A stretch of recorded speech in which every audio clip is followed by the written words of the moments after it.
Kobruh pets a cat but accidentally steps on its tail. Kobruh will not let any government official see what he's been up to. Kobruh is chained to the top of a pole by the government. Kobruh breaks free! The government is chasing him. Kobruh finds a place to hide behind a house. The government officials do not see him. Kobruh keeps running. He can't go back. Not after what he's done. Watch out for the hole! Kobruh trips over the stick and falls in the hole. Kobruh has a mental breakdown while in the hole. He wanted to go back, but couldn't. What would people think of him? An escaped convict? No one would accept him anymore. All he could do was run away. Just run away, Kobruh! Never go back! Never look back and regret what you did! You had to do it, Kobruh! Kobruh repeats the same excuse to make himself feel better for what he did. But deep down, he knows. His regret will never let him feel like himself again. Kobruh decides enough is enough. He's done what he's done. Now he was going to escape the hole. He threw the chain onto the sticks that he tripped over to get in here. They were surprisingly sturdy. Kobruh escaped the hole! Though he was suspicious of the sticks due to their strength. He dusted off the area near the sticks. What he found next was not what he was expecting, to say the least. The sticks were the head to an underground robot. The same one that the government had tried to stop him from finding. Kobruh pulls the robot out of the ground. I remember you. Kobruh gets inside the robot. He observed its glory. Woo boy! Whoever made this artificially intelligent robot must have been a genius! Then he saw a plaque right below the control panel. It read, "Property of Gaming." Kobruh said it aloud and pronounced the name. Gaming. Gaming? Gaming! Kobruh liked the sound of that word. As Kobruh is rampaging through the forest in his robot, he has a flashback. Kobruh is working with a team of advanced scientists trying to create a weapon during the Cold War that'll defeat the USSR. Kobruh reads in an old book of a legendary robot built during the Qing dynasty. Kobruh showed his fellow scientists the robot. They were worried. They knew about the robot and its mythical properties. It turns whoever is controlling it evil. Guy Ming had destroyed his hometown and created a blood slaughter there before getting to Japan. Before his friends could tell him that, Kobruh had run out. Kobruh runs through the forest, looking for the robot. The scientists chase Kobruh. They don't want him to turn evil because of the robot. Kobruh discovers it. His book led it to him. He is amazed by it. Just as he's about to climb into it, he's hit on the back of the head by the scientists. He goes unconscious.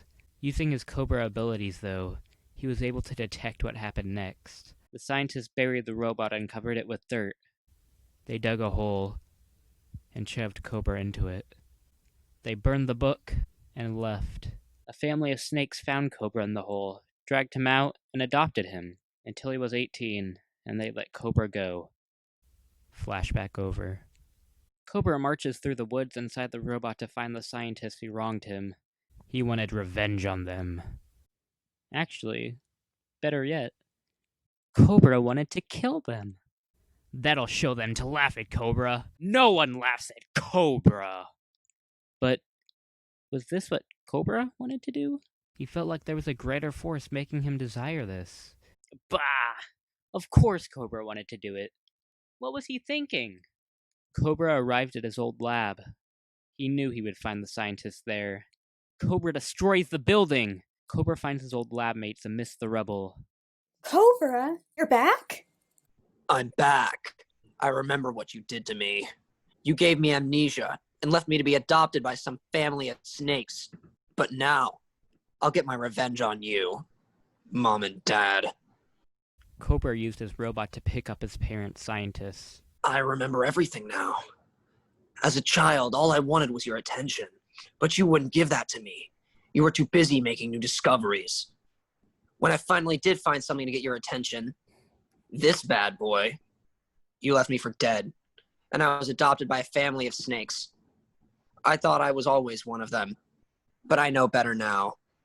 The reason you couldn't show any love for me, the reason you wouldn't care for me, the reason you wouldn't even call me your child, is because I was a failed experiment. When I was a baby, you didn't see me as a member of the family. You only saw me as a test subject. You wanted me to become the first of a mixed reptilian humankind, but your machines went haywire. And you turned me into Kobruh, and casted me aside.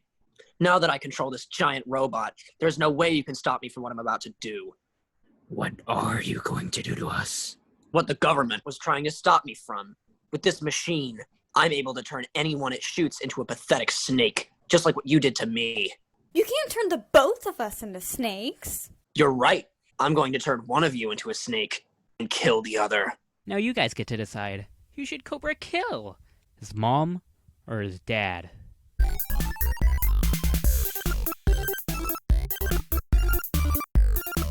You want me to kill both of them? Fine. As Kobruh's parents fell to the ground, people started to gather around, terrified of what Kobruh was going to do to them next. You can't leave them like that. You're right. I am? My parents never say I am. No one has ever said that to me. Everyone always tells me I'm a failure, and that I'm not good enough, and that all my ideas would never work. Thank you for believing in me. Kobruh didn't pay any attention to what the guy said. Instead, he pulled out his machine. Get ready, Mom and Dad. Kobruh shot them with his machine. Their dead bodies started to change. Their bodies curled up, their limbs wrapped around their bodies and turned green. They had turned into Kobruhs. The crowd booed. What? You dare laugh at Kobruh! Kobruh looked down to his parents. Attack the crowd. With no hesitation, his former parents started attacking the members in the crowd. Once they were bit, they fell to the ground and started turning into Kobruhs themselves. Kobruh's old parents weren't able to bite too many people, though they did get some. I liked having control of them. In fact, I'll go beyond what my plans were before. I'll turn everyone in the world into a Kobruh.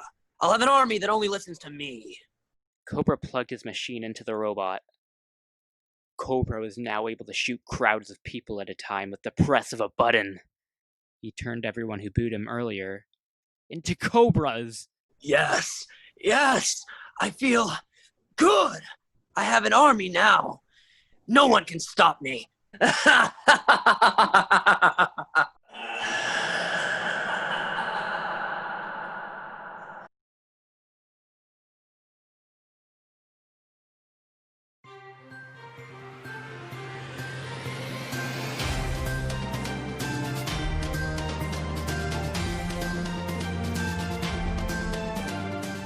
Hello, I'm Deborah and you're watching Channel 9 News. It has been 2 years since Kobruh's initial attack upon society. Since then, he's amassed an army of snakes that are under his control. Going outside will mean your doom. We do not know what Kobruh's plans to do once everyone is turned into snakes, as there will be no one else on his planet. Likewise, Kobruh has not ever been spotted to leave his robot. His workspace must be in there, but one must ask, how does he get food or use the bathroom? Kobruh's takeover is... Deborah, we know, said someone else. It was Isaac. We're hiding out in the oldie building where Kobruh snakes don't occupy. Your news station is gone. Let it go. This is Deborah, signing off. She had to accept the truth and put her microphone away for the upcoming moments. How's MSA2 doing? Asked Saul. Bad. Replied Olive. They're the only group that we still have contact with. Not poggers. Said the Poggers guy. Dude, do you ever say anything besides poggers? No. Damn. It's alright, guys. As long as we stick together, we can make it through this and survive. Encouraged Chad. Thanks for your support, Chad. And while I can speak for everyone else and say that you've motivated us, it's not looking good for us right now. Who knew that when we were divided into squadrons, that we would be some of the last people to survive? The last of MSA2 has been turned into snakes. That would be the last people to survive. Yet somehow this guy is still alive.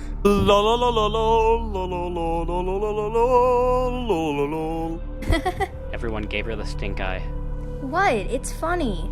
So it seems like we're the last squadron alive. Squadron ASD-3. Alright, time to take positions, everyone. Sol, you go into the third story and do lookout. Got it. He went to the third story. B, Deborah, you're on door duty. Go to the entrance and make sure no snakes get in. Though her name was Olive, nearly everyone else called her B thanks to the first letter of her last name. The only person who called Olive her actual name was Deborah, as she was the only person close enough to her to do so. Even Olive didn't like calling herself Olive. She just called herself B too. The two went to the doors. Chad, you go around and make sure that the windows are still boarded up. Will do. I really love that guy. Pogger's guy, and I'll go to the second floor and check it out if there's any good material we can scavenge. Isaac looked at Trollface. Just stay here. I don't really care what you do. Everyone was at their positions. Saul checked if any snakes were too close to the building, and luckily, none were. Trollface just sat in the center of the first floor, mumbling to himself. Isaac and Pogger's guy were hoping to find some weapons on the second story. They were having a bit of luck. Chad was checking the windows. They were all boarded up. The only entrance was at the doors, but Olive and Deborah were guarding those. Bro, this is so dumb. It's our assignment right now. Okay, but why are we always put on door duty? Isaac and the guy who just says poggers always get to do the cool stuff. Olive pulled out a phone and started watching some sweet-ass videos. What's that? It's my phone. It's how I communicated with the other squadrons. I know we're in a dystopian future right now, but you used to have a phone, remember? Oh yeah.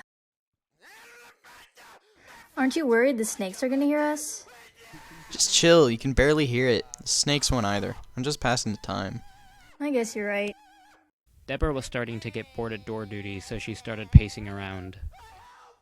She accidentally bumped into Olive, and made Olive drop the phone, and made Deborah's microphone fall out of her pocket.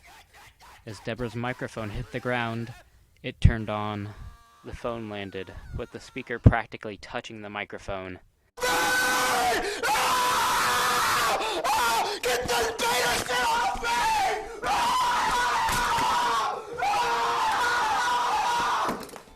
Olive scrambled to grab the phone and shut it off. Shit. I didn't think anybody heard it, though. Hide. Olive and Deborah turned around to see a pit of cobra snakes coming towards them. The snakes had made it into the building.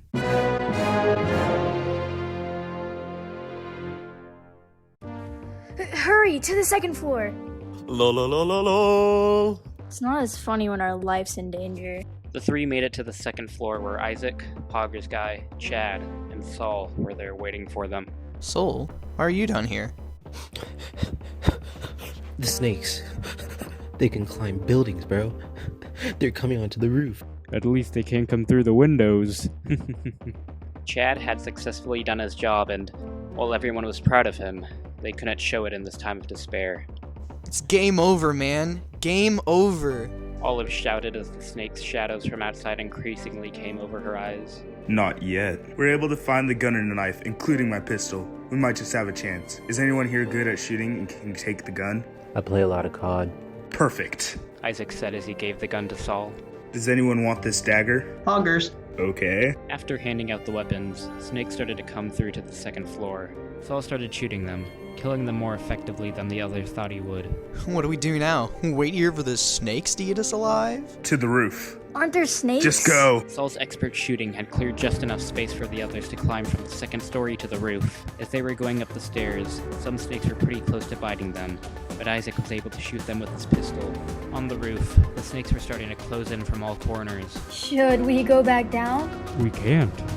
The snakes are right behind us. This was the first time Chad had shown anything but manly pride. If he was worried, everyone was really screwed. Look over there. There was another building. If we could get to the edge, we might be able to jump it. Okay, but there's no way to get to the edge. There's snakes surrounding us everywhere. Yeah, B, we know. That's what we're trying to figure out. Isaac was getting frustrated, mainly because everyone was about to die and, being somewhat of the leader, he would blame himself for it. You guys just need a path to get to the edge, right? Chad, don't you dare think about it. You know this is the only way you guys can get out of this. Before Isaac could stop him, Chad put his elbow in front of him and ran through a path of snakes up to the edge of the building. He knocked the snakes out of the way, but now they were swarming towards him. He punched and kicked them all away up until the point where he got bit. He yelled in pain, but before he would turn into a snake, he grabbed as many snakes as he could in his arms and fell backwards off the building. If he was going to become a snake, he wouldn't let his friends become ones too. Chad's sacrifice had made a temporary snake-free path to get to the edge. Everyone else started running to the edge except for Isaac. Chad. Olive turned around. Come on, man, we have to go! Olive grabbed Isaac. They all got to the edge, where the snakes were starting to form a semicircle around them. So what, do we just jump now? Poggers. With no other options, everyone jumped.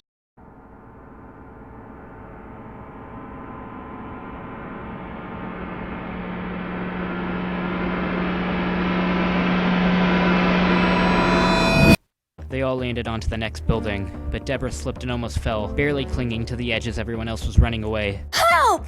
Lol. Saul and Parker's guy both turned around and helped Deborah up. They all continued to run through the new building they were in to get to the bottom and escape this snake-filled hellhole. The group of 6 ran across the roof of the new building to the entrance to the stairs so they could get to the first story. We're never gonna get out of here. The snakes are too fast. Saul was the first to arrive at the first story. You should rethink that. Sitting in the middle of the first floor was a Jeep, ready for being taken. This must have been a parking garage. Poggers! We have no time to waste. Can any one of you here drive? Nope, but I can try. That's good enough for now. B, you take the wheel and drive as far away as you can from here until we reach a point where there are no stakes. Sol will sit facing the back and I'll sit on the edge. We'll shoot any stakes coming towards us. Everyone else, hold on. Everyone got to their spots. I like the sound of this. After a few seconds of starting up and having the wheel spin in place, the Jeep shot out of the building. Olive drove directly forward into the barren city. The only life that was there besides them were snakes. Snakes, snakes, snakes running amok. The roads weren't good either. They were uneven and filled with potholes. Luckily, the Jeep withstood these trials, but twisted like crazy when driving, making everyone heed Isaac's warning about holding on. Here come the snakes from before. Saul kept shooting the snakes. It felt so satisfying to hit them. He saw one snake fall, then another, and another. However, the snakes kept multiplying as they came out from more crevices. Saul was able to hold them off for now, but for how much longer? Can't this go any faster? Oh yeah, but I'm waiting for the right moment. Just trust me. Snakes started coming from the side of the Jeep. As they got closer, Isaac stared them down. Bitch. He said as he shot the first one. As they continued to drive in a hurry, Deborah asked, How far are the city limits? Do you think the Kobruhs will be beyond there? How am I supposed to know? I'm just driving as intensely as I can. Indeed, I understand the struggle of trying to make a written action sequence engaging. Very shortly after the snakes had started coming from the sides of the Jeep, the gang noticed a large group of them up ahead. They were like an impassable wall. The only way past the snakes would be through them, but who knew how risky that would be? Not poggers. Lol. While the others were letting fear sink in, this was the moment Olive was prepared for. She grabbed the stick, shifted it as far down as she could, into O for overdrive, and let the Jeep zoom! The change in speed was so great that Saul almost fell off of the Jeep. B, what are you doing? But Olive did not respond. Instead, the Jeep intersected with a blockade of snakes. Most of the snakes were knocked out of the way like bowling pins. Some stayed on the windshield, but Deborah happily pushed the button to make the windshield wipers push them to the side. Saul and Isaac had to work extra hard in shooting the snakes at this point. Pogger's guy and Trollface hugged each other tight. They were afraid of the sea of snakes surrounding them. Pogger's guy closed his eyes amidst all the action. When he opened them again, the Jeep was safely out of the city and nearing the forest. Saul was wiping sweat off his forehead and Deborah was cheering. I've got to hand it to you, B. That was some impressive driving. I know. However, the ride wasn't over yet. Something was caught in the front right tire, causing the Jeep to get bumpy. Deborah looked to see what it was. There was a snake caught in the wheel, spinning around just as the wheel did. Pogger's guy took out his knife and thrusted it into the head of the snake on the wheel, effectively killing it. Poggers. As he kept the dagger in the tire, though, it caused a giant hole in it. Not poggers. The tire popped off of the Jeep. The Jeep started swerving.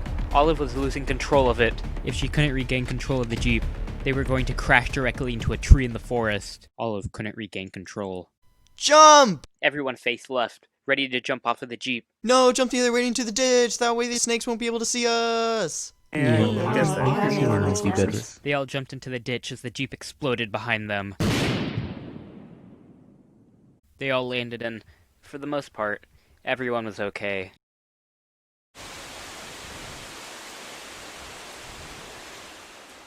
The moon started to rise, but everyone needed a place to sleep. They all chipped in, except for that bum Trollface, to build a shelter out of leaves and sticks from the nearby forest. They all rested and planned for another day of evading Kobra's tyranny tomorrow.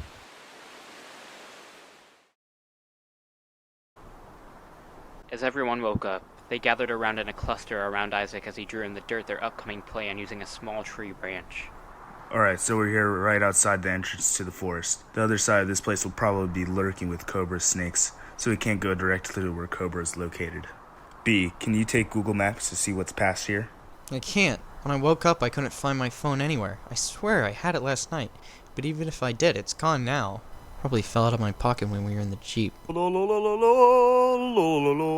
Shut up, Trollface. That's alright. Does anyone remember what's on the other side of this forest? I do. It's an amusement park. I remember when I first went there with my parents as a kid. There was a huge Ferris wheel that I saw, and I wanted to ride it so badly. I had never ridden a Ferris wheel before. It must have been something amazing, since there was a cop guarding it and everything.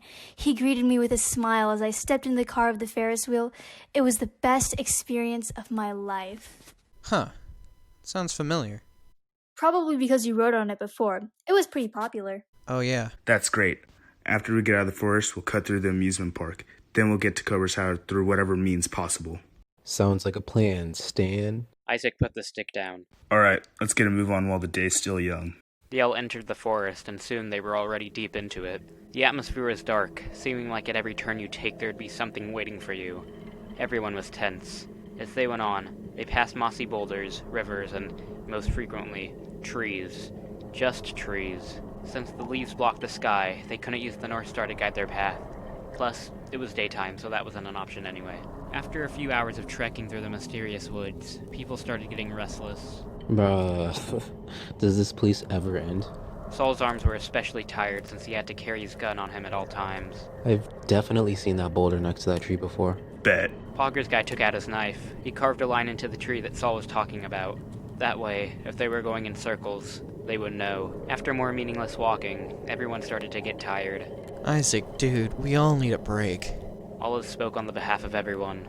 Isaac turned around to see everyone sweaty and barely able to use their legs anymore. Trollface had more wrinkles now than when he had started in the forest. Actually, I'm fine. Saul held up his gun next to Deborah's head. He needed a damn break. I think we all deserve a break, right? Fine, I guess. Saul lowered his weapon. Take a few minutes to yourself, everyone. But after that, we've got to get out of this place. Everyone was grateful. Olive and Saul just lay down where they were. Trollface sat down next to a tree which Deborah climbed so that she could lay in the branches.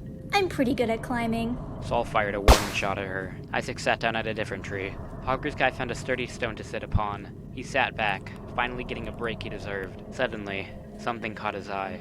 Poggers! What is it? Isaac ran over to him. Isaac looked to where Pogger's guy was looking. You've got to be kidding me. The stone that Pogger's guy was sitting on was the one in the formation that Saul had seen before. He and Pogger's guy were looking at the marking that the latter had carved into the tree beforehand. Isaac turned around to address the rest of the group. It has come to my attention that Saul was right. We have been going in circles. Haha, take that, atheist. To get out of here, we're gonna have to develop a new strategy. After taking like 2 seconds to think about it, I think we're gonna have to divide into 2 groups, each one having 3 people in it. Each group will go in different directions. After one group has reached the edge of the forest, that group tell the other one and they'll run on over. How will we contact each other though? We have no method of communication. We'll figure it out later. Take a few more minutes to rest and then we'll head off again. After getting some more rest again, the 6 of them split into 2 groups. In the first group was Isaac, Saul, and Trollface.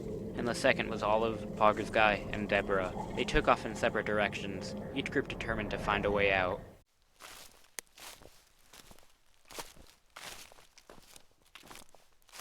Olive, Pogger's guy, and Deborah were walking in the forest. Why does Isaac always assign us with each other? I'm not sure. Why do you ask? Just seems like he's trying to get rid of us. You're being crazy. Plus, Pogger's guy is here with us. Poggers? I guess.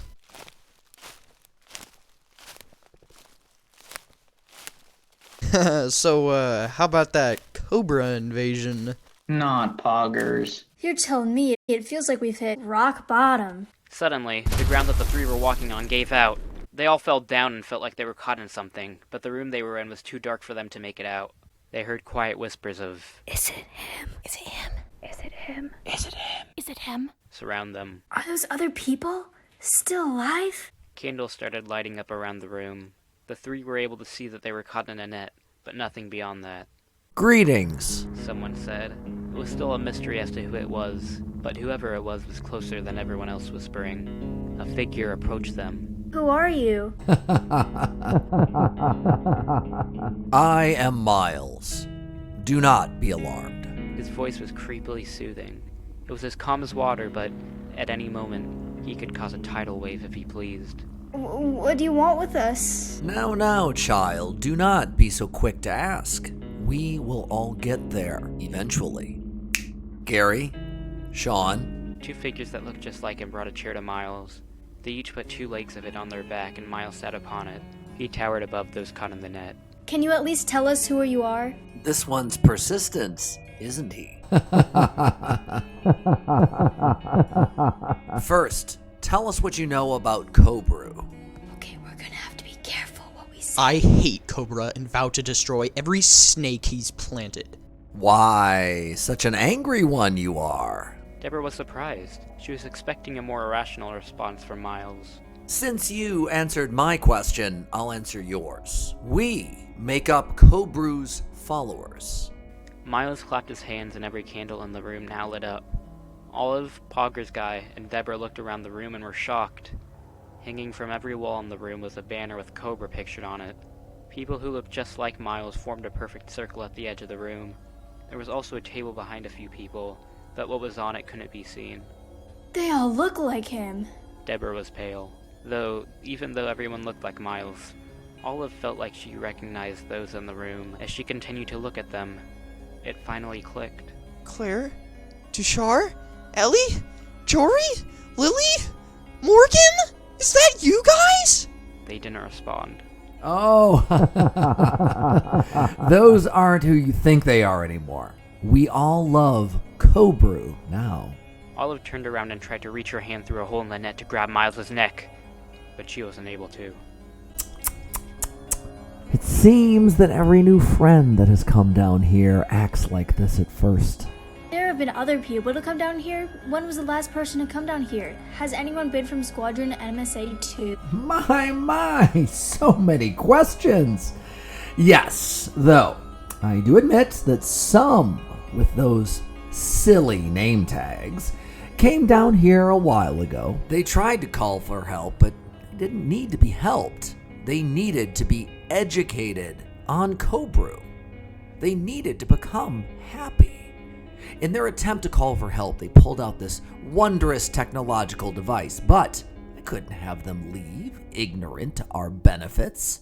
So, they had to have their phones confiscated. Miles gestured his hand to the table. His followers moved out of the way to reveal that one half of the table was just piled up with phones. What was on the other half still remained a mystery. Now then, hand over any you have. We don't have any. Ours was lost. Oh, now where have we heard that one before? I'm being honest, we don't have one. Miles just stared back at Olive. I believe you. I have this microphone, though. Deborah pulled out her microphone. Olive punched Deborah in the arm. What was that for? It seemed like he was gonna do something if I didn't give anything to him. Miles grabbed the microphone. He observed it for a moment and then handed it off to one of Kobrah's followers, who placed it with the phones. Trying to keep things hidden, are we? You didn't ask for that! How can we lie about something you didn't even ask for? This one is so full of anger, isn't he? He will be the first to convert to Kobruh's will. Gary? Sean? Gary and Sean placed Miles down. They went to grab the net to bring it over to the forbidden half of the table. Poggers! Pogger's guy yelled as he used his knife to cut off at the top of the net. He sliced through Gary's hand. He yelled out in pain. The net fell down and Pogger's guy and Deborah started to climb out of the hole. They all responded to Gary's pain. Everybody but Miles yelled out in agony with him. Deborah and Pogger's guy had made it out of the hole they had fallen into. Wait, where's Olive? Your friend has decided to stay. Deborah and Pogger's guy looked down to see that Miles had one hand around Olive's mouth and used the other to tie her arms around her back. We planned on converting him, but if you leave, we will kill him instead. The voices behind Miles laughed more sinisterly than before. What will it be? Deborah and Pogger's guy had no choice but to climb back down. They were held detained by some of the followers in the back, and Pogger's guy was forced to drop his knife. Good, said Miles as he brought Olive to the forbidden half of the table. Now he will achieve pure happiness in the ways of Kobruh with us. Miles grabbed one of the tools of torture from the table. He used it on Olive, who screamed out in pain. All Pogger's guy and Deborah could do was watch.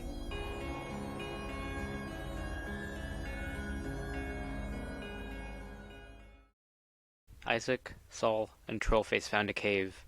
Do you think the other side of this leads to a way out? Only one way to find out. The three went into the cave. The deeper they went into it, the darker it got. Isaac stopped and put his arm out, causing the others to stop as well. Quiet. What's going on? Listen. Are those more snakes? What else would they be? No other animals have survived Kobra's invasion. Why would this be the exception? They creeped along, making sure not to step on any snakes nor make any loud noises that would wake them up. Hold on, I think I see a way out of here. As they walked closer, it got brighter, though there wasn't an exit. There was a stone radiating its own light. It had many carvings on it. Was Pogger's guy here? Did he do this? Could it be? We went in separate directions. Isaac took a closer look at the stone. Whoa, look at this. Trollface and Saul leaned in to see the markings on the stone. The pictures on it formed a story. The stone was in hieroglyphics. The first set of images showed a peaceful society. People were enjoying life as it should be. The second set of images showed crops dying, pyramids being wrecked, and people cowering in fear. An image of Kobruh hovered over all the disasters being caused. The third row showed a gradual evolution of a person turning into a snake. The fourth row of images showed Kobruh and his snake standing on dead bodies, forging a society of their own. So Kobruh was always bound to happen. It was an inevitable prophecy. I'm just wondering why Egyptians knew about it. Could there have been more Kobruhs in the past? Nah, that's crazy. No one's ever said anything about it. If there were, though, theoretically, of course, how did they stop him before? There's a final set of carvings here. It's just covered in all this dust. Isaac covered off the dust. It says the way to stop Kobruh is... Trollface went in front of Isaac and pushed the stone backwards. It broke apart. Trollface, what the... was that? Now I have no way of stopping Kobruh. Sometimes I just feel like you're only here to mess things up. Isaac. Not right now, Solomon. Damn, Isaac really was upset. He was using full names. But, this is pretty important. Isaac turned around, teeth clenched in anger, to find dozens of snakes slithering towards them. The stone breaking and Isaac's yelling had woken them up. Isaac turned to Trollface. We'll discuss this later. He grabbed Trollface and Saul and helped them to start running away.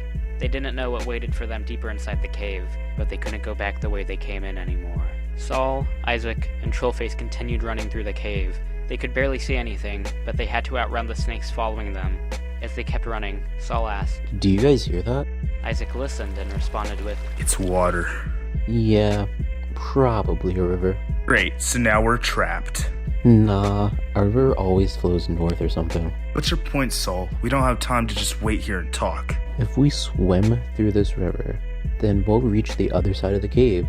Are you sure, Saul? It's a big risk. Not really, but we don't have another choice. As the snakes got closer to them, the three of them jumped into the river. The current was heading the way that they needed to go, so it was easier to swim. Hey, this is actually working. With each stroke, they created more distance from the snakes. Good job, Saul. Coming upon the edge of the river, the snakes jumped in too and started chasing them through the water. Right, snakes can swim. Surprisingly, the snakes were excellent swimmers. They were catching up fast. Hey, so, this might not have been a good idea. I'm gonna keep it real with you, said Saul as the snakes only continued to get closer to them. You think so? I couldn't tell. I thought this was the best idea ever in history in all time and space. Dang, you get angry really easily. The snakes were getting increasingly close to them. They were going to get bit! But, wait, what is that? It was light at the end of the tunnel! Look, a way out. We have no time to waste. Swim like your life depends on it. Because it does. Your life does depend on it. That's why I made the play on words. Yeah, we get it. You're not funny. As they were almost at the exit, they heard great amounts of water rushing outside. If we're out where the cave ends, why is the water outside so loud? Aren't rivers supposed to be calm? This is not a river. It's a waterfall. Bro, we can't turn around. What are we gonna do? I don't know. Maybe it's not so bad. Maybe it's like one of those little kiddie slides in a baby pool. It's a waterfall. I know, but I'm panicking too. We're going to die, and we can't do anything because you wanted us to come into this stupid cave. Me? I was only trying to find a way out of here. You could have just said, Stupid no, boy. Let's go somewhere else. You can't pin the blame on me here. The only reason we're in this river is because you wanted us to come here. I listened, and I regret it. We wouldn't even have to run out of here if it weren't for... They They both looked at Trollface. They tried strangling him in the water, but they couldn't. What are we even doing? We just have to find a way to survive the waterfall. Why are we arguing? It's not accomplishing anything. You're completely right. But if I'm dying, I don't want my last months to be sappy. Looks like it's a little late for that. Isaac started to say as he, Saul, and Trollface were spit out of the cave and started plummeting downwards through the air. Isaac looked around him. Vines and rocks covered the area. The drop was huge. If he were to crash into the water below him, he wouldn't make it. He noticed a long vine stuck between a rock. Saul, Trollface, grab onto me. With no choices left and unknown of what was going to happen next, they did so. Isaac shot one of the rocks that the vine was stuck between. It started to crumble and the vine barely moved. One more hit and the rock was sure to break. Isaac tried shooting it again, but nothing came out of his pistol. No ammo now? Seriously, at the least convenient time. Saul couldn't aim and shoot his gun since he was using one hand to hold onto Isaac. With time decreasing, Isaac just threw his pistol at the rock. It completely crumbled apart and the vine swooshed down towards them. Isaac reached out for the vine, but missed. Luckily, Trollface grabbed onto it. As everyone was jerked, Trollface continued to hold on. The vine went back and forward, until it eventually stopped being in motion and he was just hanging on to the equivalent to a rope in a gymnasium. Trollface, you actually did it! You actually did something useful! As they continued to hang onto the vine, thinking of how they would get down, the snakes all fell from the waterfall and crashed below.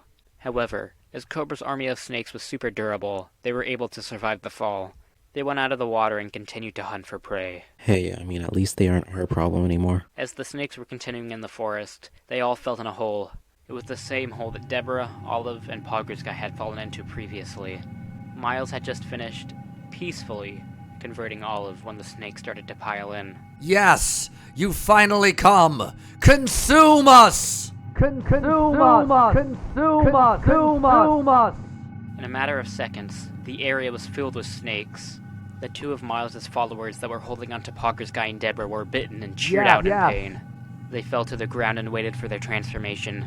Like soinks, grab Olive and let's get out of here. Pogger's guy grabbed his knife, and then he and Deborah very carefully avoided the snakes to get to Olive. As they got to her, so did one of the snakes. The snake was just inches away from Olive.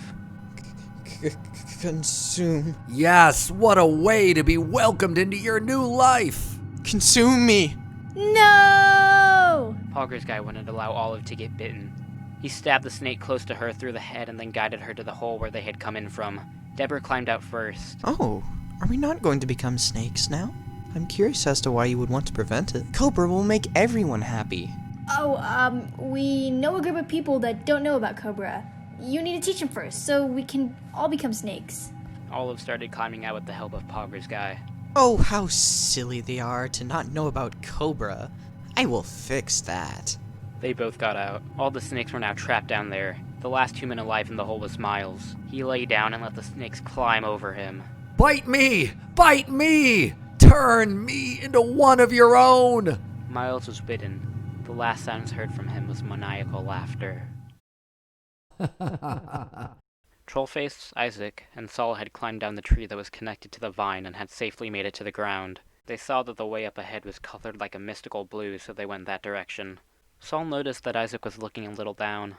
Is everything alright? Yeah, responded Isaac, but his tone of voice gave away that he was lying. La la la la la la la la la la. I agree with Trollface. We can literally see straight through you. And you're not even a good actor. Isaac's pupils shrunk as the flashback set in. I know that much.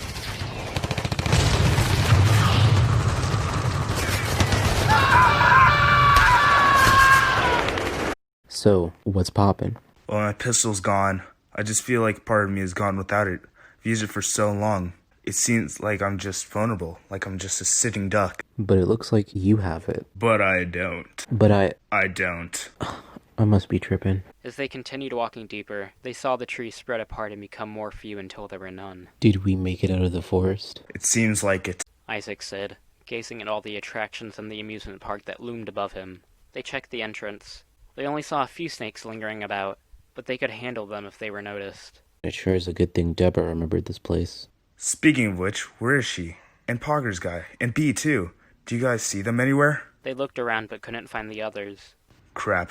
How are we going to get them to know we're here? I actually have an idea. You do? That's a first. Tra-la-la-la-la-la-la-la-la-la. Fine. Never mind. Oh, come on, Saul. We were joking. Saul sighed and explained his idea. Meanwhile, Deborah and Pogger's guy were wandering through the forest with no real sense of direction, listening to the newly changed Olive. And then Kobruh came down and mercifully created the earth we walk upon. That is but one of the reasons that Kobruh's presence only continues to glorify our lives until we get to join him as one of his own. On Poggers! Oh, you decided to change up your catchphrase? Poggers. Of course I would notice. We are friends after all. Olive butted into the conversation. Yes, friends bonded together upon the sacred pact of Kobruh. Are you not feeling fulfilled? If not, I can explain to you all the ways that Kobruh can fulfill all, starting with having us turned into snakes so that we can join him and be nothing but loyal. Next, there's... Olive, this isn't you. Deborah turned around and faced Olive. Can you just stop this already? You've played dumb jokes before, but go back to the way you were, please. Excuse me? You're not the Olive who I did door duty with anymore. You're not the same person who I always paired with and chatted with, who didn't admit it, but actually enjoyed getting their work done and having everyone be proud of her. The one that did just whatever she wanted and got away with it because it was funny, and you were still you. I don't know who you are anymore. As Deborah was starting to turn around as if she thought that the person who she used to know was a lost cause, Olive spoke out. You're right. You don't know the same me as before. Really? After how Miles tortured you, I thought you wouldn't be able to remember any free conscious anymore. Thank goodness. No, it is not that.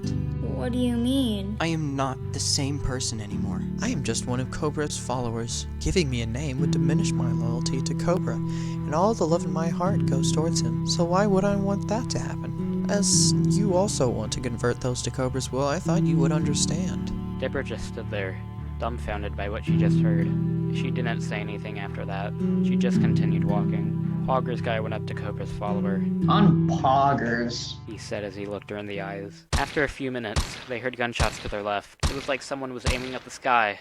They all turned to see balloons being released in the air. Balloons? Where are they coming from? Wait a second, those look like the ones from the old amusement park. Follow me! She said as she ran to where she heard the gunshots. She was mainly telling Pogger's guy to do so, but he brought along Kobruh's follower with him. Led by the balloons, Deborah, Pogger's guy, and Kobruh's follower arrived at the edge of the forest and then to the amusement park.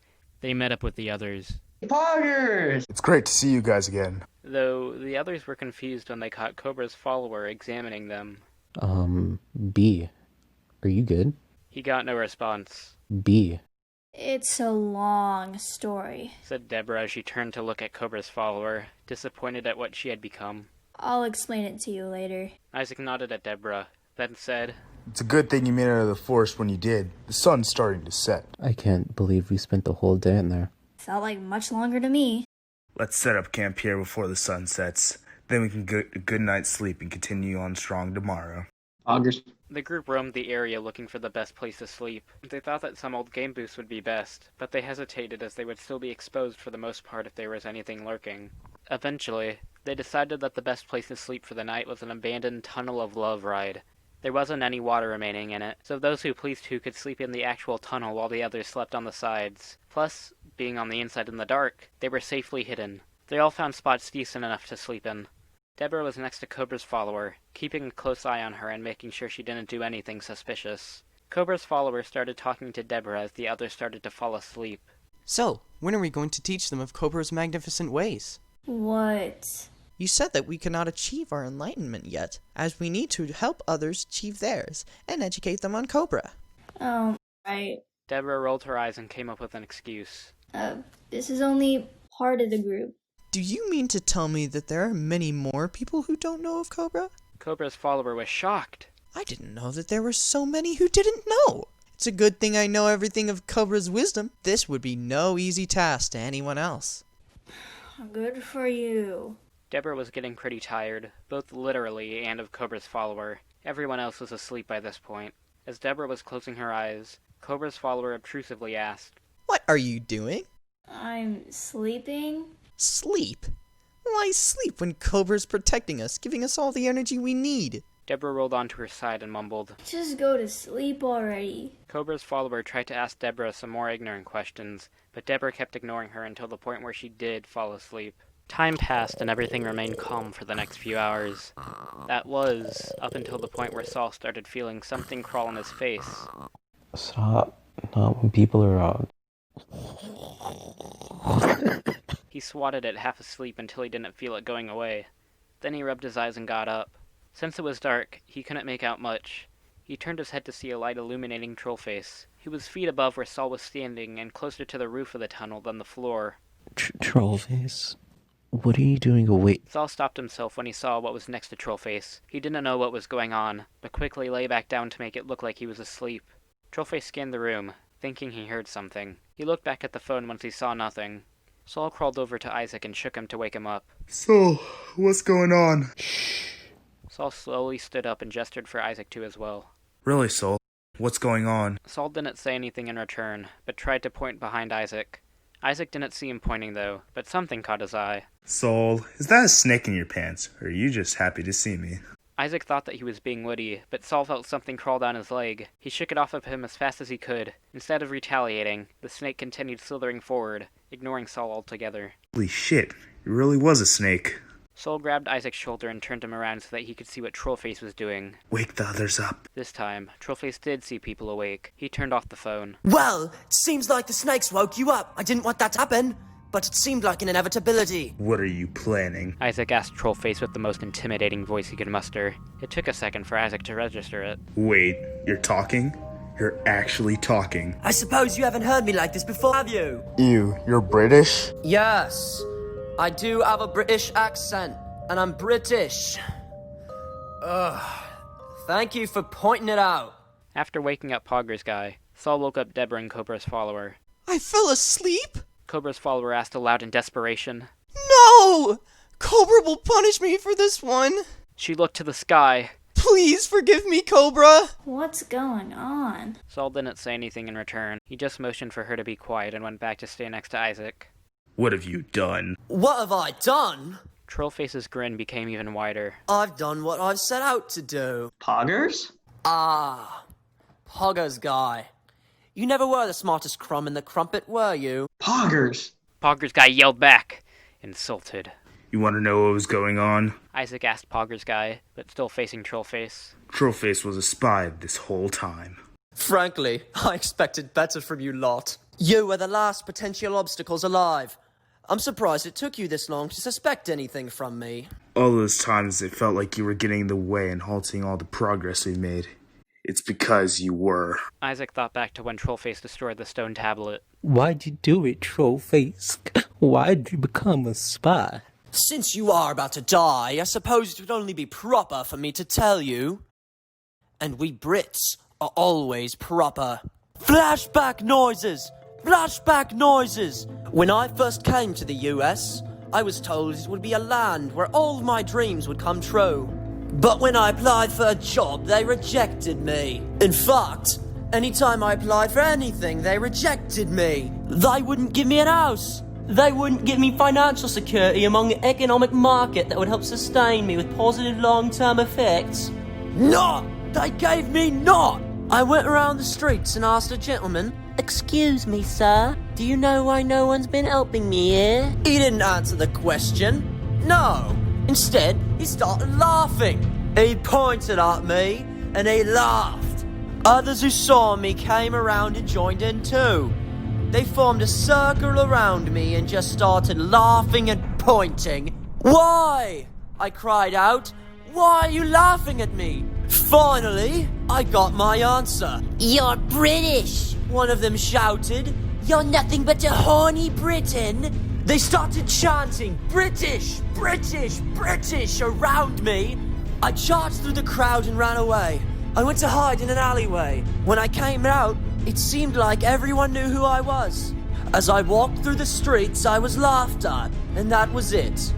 Fortunately, my luck was about to change. One cold night, I walked by an electronics store. They had tellies displayed in their windows, playing the latest news. It said that someone named Kobruh had started turning people into snakes and was relentless to no end. Come to think of it, the broadcaster looked exactly like Deborah. Oh, thank you. Anyway, after seeing the news, I thought to myself, there's an anthropomorphic reptile who can get things done.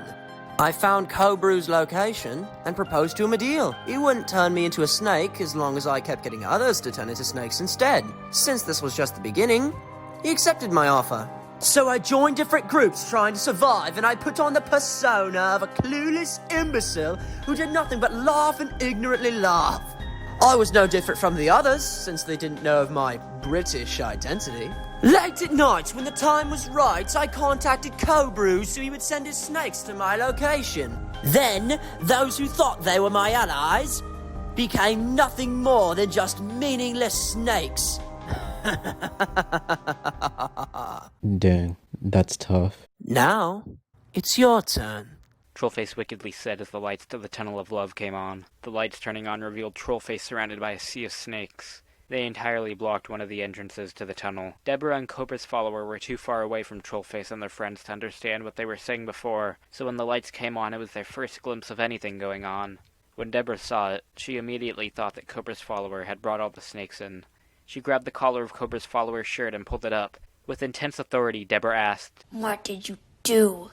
Kobra's follower was blissfully unaware of Deborah's anger. I have nothing to do with this, but I am oh so glad that the snakes found us. My praying to Kobruh worked. We've been freed of our flesh-filled bodies and can now finally rejoice in our new ones. Deborah dropped Kobra's follower to the ground. Of course she didn't do this. She wasn't the crafty Olive anymore. Kobra's follower stared at all the snakes and off from the ground. You're not going to get us.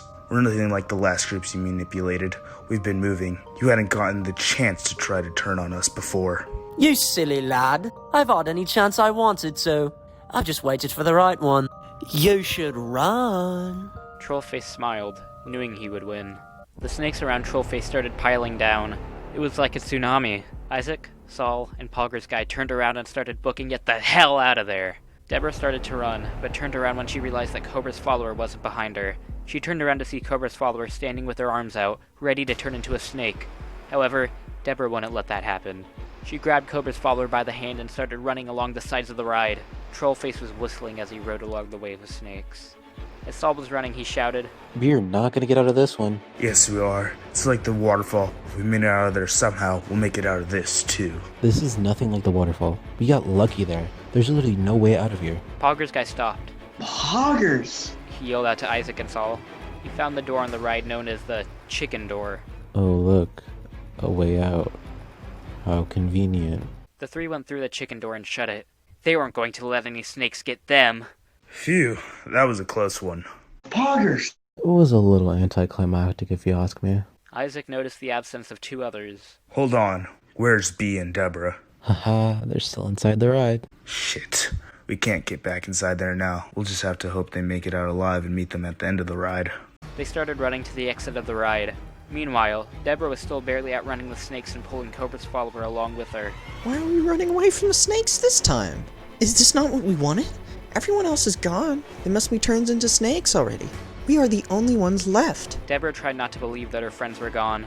If that were true, she couldn't let that get to her right now. This really isn't the best time to ask that. As Deborah was starting to tire, she saw a small log-themed boat that used to be used for the Tunnel of Love ride on the side that she was running on. It must have been being repaired there before Kobra's invasion, but better broken than not there. She sprinted as fast as she could with the last energy that she had to the small boat. As soon as she got to it, she dived in and pulled Kobra's follower in with her. What is happening now? Just hold on. The snakes came to where they were. Luckily, Deborah's plane started to work. The snakes, with nothing but the incentive to go forward, lifted the boat. Deborah and Kobra's follower were riding the snakes like an ocean wave. Only a few snakes got into the boat, but Deborah squashed the ones that did, while simultaneously not letting Kobra's follower reach her hand out to voluntarily get bitten. After a few moments, they were nearing the exit. They saw the moonlight shining through. Finally something good.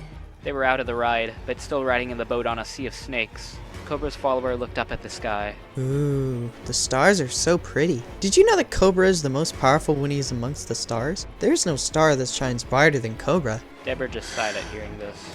Then, she heard voices yelling her name. Deborah! Deborah! Hey. It was Isaac, Saul, and Pogger's guy. They were running next to the sea of snakes, though since they were now outside of the ride, they were expanding sideways more and the three had to be wary or else they would be bitten. Deborah! Grab Bee and jump! Jump out! Hurry! Oh, you don't have to tell me twice. Deborah grabbed Kobra's follower's hand and jumped out of the boat. However, her hand slipped. and while she was able to jump out of the boat and lay next to Isaac, Kobra's follower wasn't and remained in the boat. Olive! She turned as soon as Isaac helped her up. Trollface tilted his head to the side after hearing Deborah's unusually loud scream. He saw that his targets had gotten away. How cute! Snakes! Turn and follow them! Trollface commanded. The snakes did so. As the snakes abruptly stopped and turned, they sent the boat with Kobra's follower flying in front of them. Before the boat had hit the ground, it looked like the snakes had already bitten Kobra's follower as they became increasingly closer to the others. No! Deborah wanted to run back, but Isaac grabbed her and ran behind Saul and Pogger's guy. They were all almost out of breath. If they didn't find a way to hide from the snakes now, then they would become snakes. We're actually screwed. We're literally screwed. No, we're not. Go to the Ferris wheel and get in. Why that? I have an idea. They ran to the entrance of the Ferris wheel. It was just a few feet ahead from where they were. You really want us to get in there? Won't we die for sure? Get in, Soul. We don't have any other options. He listened, as well as the others, and got into the cabin of the bottom of the Ferris wheel. As soon as they were all in, Isaac shut the sliding doors. The snakes then charged at them, but couldn't get past the doors. After only a few seconds of trying, they started slithering the other way and dispersing, causing Trollface's mighty snake-created throne to get smaller and smaller. What are you doing? You idiotic single-celled organism! Somehow, you became even dumber than a regular snake! As soon as Trollface was close enough to the ground, Pogger's guy told Isaac to open the sliding doors. Poggers. Isaac opened the doors and Pogger's guy charged at Trollface. He started stabbing at Trollface with his knife, causing Trollface's blood to splash onto him. Murder! Oh my god! One of the few snakes remaining stopped slithering away. It turned its head around. Our partnership is over, the snake said. Before anyone could question who the seemingly ordinary snake really was, it was already gone into the shadows. Pogger's guy sat over the dead body of Trollface. He smelled what he would smell as if he had a bloody nose. Haha, Poggers. Isaac, Saul, and Deborah walked out of the cabin of the Ferris wheel. Wow, that was a lot. Deborah turned around and faced away as the nighttime wind ran through her hair. Isaac came over to accompany her. The snakes got her. You saw what happened. I know. She turned her head to Isaac. Maybe we can go back and check, just to make sure. You know as well as I do that we'd find nothing. Deborah wiped the tears as she gave Isaac a hug that expressed all the sorrow she couldn't. Afterwards, Isaac told the rest of the group. That woke us all up. We can get an early start and get much closer to Kobra's lair than we did yesterday. Isaac, Saul, and Pogger's guy all walked ahead towards the exit of the amusement park. They let Deborah lag behind, knowing that she was suffering due to recent events.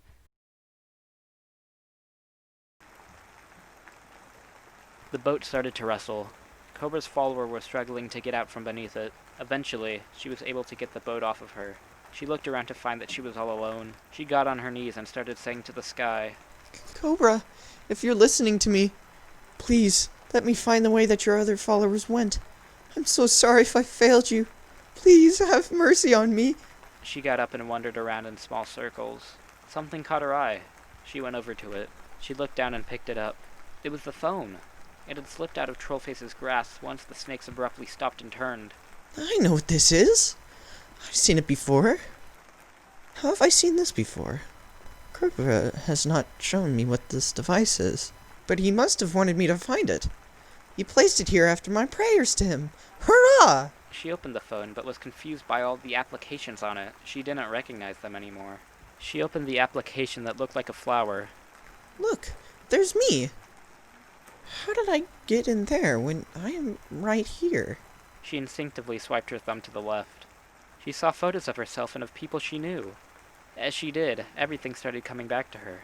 She finally reached the point where, even if she would swipe left with her thumb endlessly, no more photos would be revealed to her. Kobruh would want... Kobruh... I do not like Kobruh. Her head rose up at this realization. I'm B. She scrolled back through all the photos again, this time swiping her thumb right. This time, everything truly did come back to her. These guys in the photos, they're my friends. Soul, Isaac, Pogger's guy. They left me. Deborah. She left me. Olive put her phone in her pocket and walked away.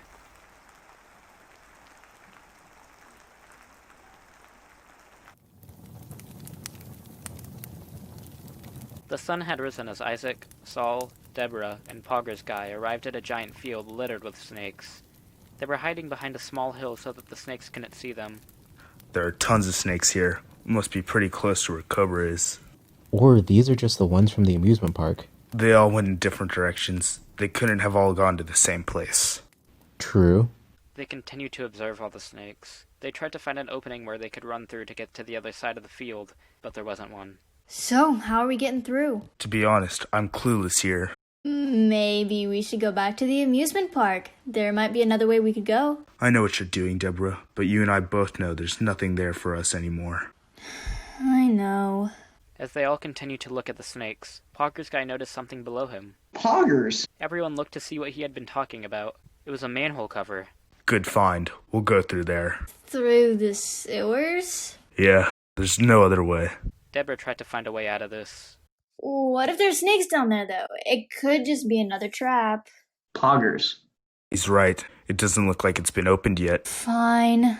Pogger's guy and Isaac both helped to get the manhole cover off. As soon as they did, Saul yelled, "Cannonball!" and jumped down the hole. The others followed, with Pogger's guy being last. He sealed off the entrance so that no snakes would suspect they went down there. As everyone climbed down the ladder, Saul rose up from out of the sewer water. I really shouldn't have done that. Saul said as he climbed out onto the sides. Deborah scooted away from him after having to smell him. Let's get going, said Isaac, knowing that the trek through the sewers wouldn't be enjoyable for anyone. They continued walking forwards. They kept walking, then walking some more, then more walking, and walking, and walking, and walking, and walking. It quickly became hot underground. Saul had to take his hoodie off and wrap his gun in it. How much longer? It's hot down here, it feels like it's been forever, and worst of all, it reeks like heck. Though no one else said it, they all agreed with Deborah. I'm not sure. It feels like we've walked long past where the field ended. I know, but we haven't seen any of the manhole covers since we got down here. On poggers. They continued walking forwards. The only sounds were their groans, the mucky water rushing beside them, and their sticky footsteps. I smell like poop. Everything stinks down here. Yeah, but like, now that I've thought about it, I actually smell like other people's poop, and that makes me uncomfortable now. Good for you. After a few more minutes of walking, they spotted another manhole cover. Thank goodness. They climbed up the ladder one by one and pushed the manhole cover out of the way. Isaac poked his head out of the hole and scanned the area. They were in another run-down city. There were snakes, but not as many as in the fields.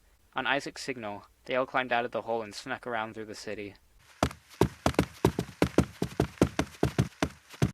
Isaac spotted a weapons store and led everyone through there. They could use the resources. In here. He was the last to enter, but what he found in there was surprising. He found nothing but a destroyed store. The place had been looted. Who took everything? If one of the Scourgers had come here, then surely they wouldn't be snakes right now. Deborah found something placed on the floor in the center of the store. What's this? She pointed to it. As she was going to pick it up, Isaac looked over. Something small, green, and round. A grenade. Get down! Everyone crouched down. But nothing happened. There wasn't any explosion. After a few seconds, everyone rose up and walked over to it. Isaac picked it up. What is it? I don't know, but it's squishy. Can I hold it? Isaac handed it over. She smelled it. I know what this is. Poggers? Yeah, it's an olive. Isaac started to form conclusions. Maybe someone had gotten groceries and came down here, got attacked, and then dropped their food, and then the snakes ate all of it except for that. No, that can't be. That wouldn't make sense. Though Deborah was thinking of a different reason for that being there. She placed the olive in her pocket. So what do we do now? We could continue onwards, gain some more distance while the sun is still out. Oh, no way. I had to go through those sewers since dawn. We can continue onwards tomorrow. Right now, we're gonna make up for all the sleep we didn't get last night. Deborah sat down to prove her point. That's fair. Plus, we can just use where we are right now as our shelter for tonight. Oh, thank God. Sighed Deborah as she officially lay down right where she was. She rolled over onto her stomach. And don't wake me until it's tomorrow.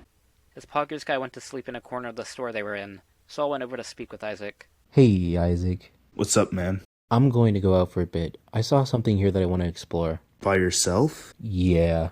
You'll be exposed and snakebait for sure, Saul. You're forgetting something. Saul held up his gun, proud and true. I have this. Isaac thought over Saul's request. Fine, but if I wake up and you're not with us, I'm continuing on without you. Watch me, said Saul as he left the store the others were in. Saul creeped around the streets, making sure not to be seen by any snakes. On the way to the empty weapons store, he had seen a library. His goal was to get there. After just a few minutes, he arrived and went in. It was massive, but some of the books were knocked off the shelves onto the floor, and everything was dusty. Saul pondered where the book he was looking for would be. He checked the historical nonfiction section first, but couldn't find it. Then he checked the historical fiction section. He found the book he was looking for. Imagine putting this book here and then getting turned into a steak. The book that Saul had was one on the history of Kobruh. The stone tablet that he had found in the cave in the forest had intrigued him. He wanted to know more about Kobruh. Were there cobras in the past? How had the Egyptians known about it? He opened the book. This is what it said.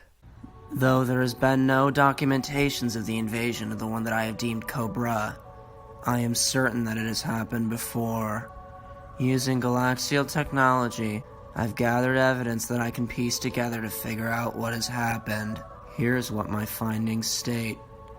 There's a giant crystal in the center of the universe. It is hard to find, and only few have.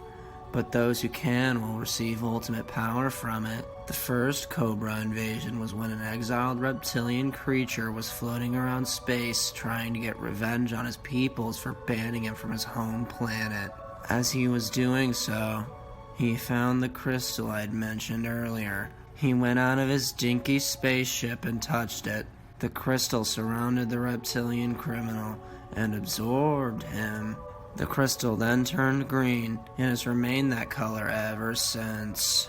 However, the reptilian creature still lives on in that crystal. Every thousands of years, the crystal creates two organic beings and places them into a random planet. Those two beings take a child and morph him into the likeness of who the original reptilian creature was. That is the start of the invasion of a planet. Afterwards, the two organic beings the creature created are puppeted to act like ignorant and heartless parents to the kidnapped child. This only fuels the child, or what is now Kobruh's, anger, and sparks him to go even further with his invasion. Kobruh will use whatever he finds to help him take over, whether it be manipulation, technology, etc. Once everyone on the planet is turned into an inferior reptilian creature to serve Kobruh, the crystal then has power to take everyone on its planet under its control. What the crystal has planned for these controlled life forms, I do not know. There have been no signs of attacks from these armies of planets to my knowledge. The last survivors on planets tend to send out warnings of Kobruh's plans into space and hope that another planet finds them and stops Kobruh. That is how I was first aware of Kobruh, and my research has only perpetuated my hypotheses I've made in the period of time since then. That was all Saul needed to read. He put the book in one of the pockets of his hoodie. So that stone tablet I found in that cave, it wasn't from the Egyptians, but from a whole nother planet. With all this knowledge, he wanted to tell everyone else. He ran out of the library. It was nighttime now. He snuck back to the empty weapons store. Though he wanted to tell everyone of what he learned, they were all asleep. I guess I'll just have to wait until tomorrow. Saul found the most comfortable spot he could on the floor and went to sleep. Cock-a-doodle-doo. As everyone woke up after a refreshing night of sleep, Saul wanted to show them the book that he found, but he couldn't find it. He explained what he read to the others, though they were skeptical due to how bizarre it sounded. Are you sure you actually read that? It sounds like some acid dream. I'm sure. Does that sound like something that would be in a dream? Yeah, actually. Look, you're just gonna have to believe me here. Fine, said Isaac after some time. I believe you. Poggers. They all exited the empty weapons shop and continued to go forward and sneak around the empty city. They didn't see any helpful shops along the way. After just a short while, they started to see something in the distance. Is that a mountain? Yeah, we all have eyes. We can all see it. I know, but isn't it strange how there's one singular mountain? Usually there are mountain ranges. That is true. It could be artificial. What? Kobruh could have made that mountain as an entrance to where he's hiding. Great gosh darn goodness, Saul. I think you're right. We're finally inside of where Kobruh is. Saul put one of his hands on his forehead and squinted his eyes. That still looks like it's going to take a while to get to. You're right. Let's continue to get a move on. Poggers. Said Pogger's guy to finish the conversation. They continued along. Soon, the concreted pavement of the rundown city they were in turned more into grass, then grass with white flecks on it. We're nearing the mountain. Isaac said to fill the void of silence. Wow, Kobruh really went all out with his mountain. Fake snow and everything. As they continued onwards, it got colder, which is strange since snakes are cold-blooded and it would have made more sense for Kobruh to set up his base in a warmer location. Finally, after a few hours of walking along and sneaking around, they arrived at the mountain. Past the mountain was a gorge. The edge of the mountain marked where solid land ended, though everyone was still surprised at how welcoming the mountain seemed. There was a path, albeit winding and somewhat slanted, directly up the mountain. Everyone was expecting many more snakes and traps. So now, do we just walk up there? I guess so. There's no other way to get there. So, as intended for, they started walking up the mountain. A few minutes in as they were walking, they felt the ground beneath them began to shake. Augers? I knew it. There are traps here. We should probably run then, said Saul as the path beneath them started to crumble away. Oh yeah. They all started running as fast as they could, feeling the trembling of the earth beneath the soles of their feet. However, they didn't have to run for long. The path stopped falling apart and only created a small gap. Sure, they couldn't get down now, but they hadn't planned to in the first place. That was it? Knowing Kobruh, I thought we had something better to keep people away. He doesn't even have any snakes guarding this place. Wait, do you hear that? Shh. They heard the ground above them shaking now. They looked up to see a boulder rolling down the mountain path and coming towards them. This is what I get for insulting Kobruh. You can whine later. What do we do now? We're either gonna fall to our death or get crushed. Poggers! Everyone looked over at Pogger's guy climbing up the side of the mountain. Good thinking. The others started to climb up the mountain as fast as they could too, wary of the boulder racing towards them. The boulder continued to rush towards them. They continued to climb. Rush, rush, rush went the boulder. Climb, climb, climb went everyone else. They barely escaped being crushed by the boulder. As the boulder fell down the gap that the broken path had made, everyone climbed up to the next part of the path above them. That was a close one. We know. We almost died. So, with nothing else to do, they continued to walk on the path upwards the mountain. Not even a few minutes later, they encountered their next obstacle. The path kept shrinking until the point where it was barely visible. Everyone, per Isaac's instructions, put their back on the mountain and clutched it with their hands. Saul had to put his prized gun on his hoodie. Then, everyone had to slowly scooch forward, with barely the bottom of their shoes staying on the path. If they fell, it would lead them to fall into the foggy gorge below. As everyone scooched along the mountainside at a snail's pace, they barely made any progress. It took them 20 minutes and 31 seconds just to get a few feet away from where they could last properly stand. Yo, Deborah. Deborah didn't say anything in return. Deborah. Oh, sorry. What is it? I mean, you've been pretty quiet today. Is everything okay? Yeah, I'm fine. It's nothing, really. If it's bugging you, then it is something, and as your friends, we care about what's bugging you. Poggers. Oh, gee, thanks. Seemed like she was nervous. So what's up? You guys really want to know? I nod my head, but that would lead me to falling off here. Okay, well...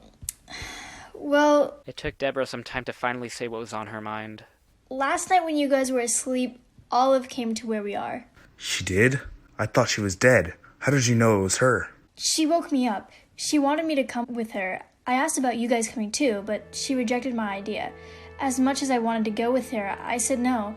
I couldn't go with her. I told her that we'd never survive by ourselves out there. She got upset and told me not to tell you guys or else she'd... Deborah started feeling dizzy. Her foot slipped and she started sliding down the mountain. Luckily, Pogger's guy grabbed her hand at the last second and was able to pull her back up. Thank you. Poggers. What happened after that, though? Oh, Olive just left. After what felt like forever, Isaac started to see the path get thicker again. A few minutes after that point, they were all back on the proper path and could walk normally again. Wow, look at how high up we've already made it. I know. I can see the peak of the mountain right above us. After a small hike up the rest of the path and a few more drops in degrees of the weather, they reached the top of the mountain. We did it! Deborah was feeling better since she had gotten what had happened the night before off of her chest. Where's Kobruh, though? Though they were at the top of the mountain, there was indeed no sign of Kobruh. Poggers. He had found a long rope bridge. This must lead to where Kobruh is. The rope bridge was extensive and looked pretty old. They couldn't see the other side since it was covered in fog. Below it was the gorge. It looks like we're gonna have to walk across. Be careful though, as this might be another trap. After all, good things always come in threes. Isaac was the first to get on the bridge. It creaked with each step he took. Deborah followed, preceded by Saul and Pogger's guy respectively. They all went slowly and made sure to watch their step. The last thing they wanted was for the bridge to break. As they were halfway across the bridge, though they didn't know it, they suddenly saw something glare in the distance. Hold on, I feel like something bad's about to happen. No shit, Sherlock. as they all tightened their grips on the ropes on each side of the bridge. One of the ropes was cut off by someone in the distance. The bridge turned lopsided. Though the bridge was now sideways like a misplaced ladder, everyone was still able to hang on to the rope that was still remaining. As they dangled above the foggy gorge, they internally panicked. What's gonna happen to us? Most likely the other rope of this bridge is going to be cut off, and the bridge is going to fall back to the mountain and become some sort of dangerous ladder. The bridge is going to try to jerk us off, but we just have to hold on tight and we'll be able to stay on. Jerk us off. The other rope was cut off, and while everyone tried to hang onto the bridge, they were whipped and flung off. It looked like they were desperately trying to grab the air as they fell into the fog-filled gorge below. Isaac rubbed his head as he opened his eyes. What just happened? Oh, yeah. He was surprised that he wasn't dead. He looked around where he was, and, to say the least, he was flabbergasted. He saw luscious green hills glistening in the bright sun due to the sugar that it was topped with. Through the hills ran a brown river, made from gooey chocolate. Filling the landscape with sugarized nature. The bark on the trees were instead purulines. On each leaf, made up of taffy, was a separate color which all combined to look like a rainbow. Gumdrops and fudge now replaced the rocks. Rock candy, candy canes, and other sorts of candy stuck up from the ground. Isaac looked up in the sky which seemed like a generated dentist's nightmare. The clouds were replaced with cotton candy. The blue sky itself just seemed like blue syrup melted onto a background. The air he breathed in smelled wondrously fake. What the? Isaac looked down to see what he had landed on. It was a bright mushroom. Isaac felt something crawl on his foot. A snake! He pulled his foot up and looked down. It was a snake, but it was gummy. In fact, it didn't even seem to mind Isaac. This new place Isaac found himself in was loitered with gummy creatures running around on the marshmallow ground.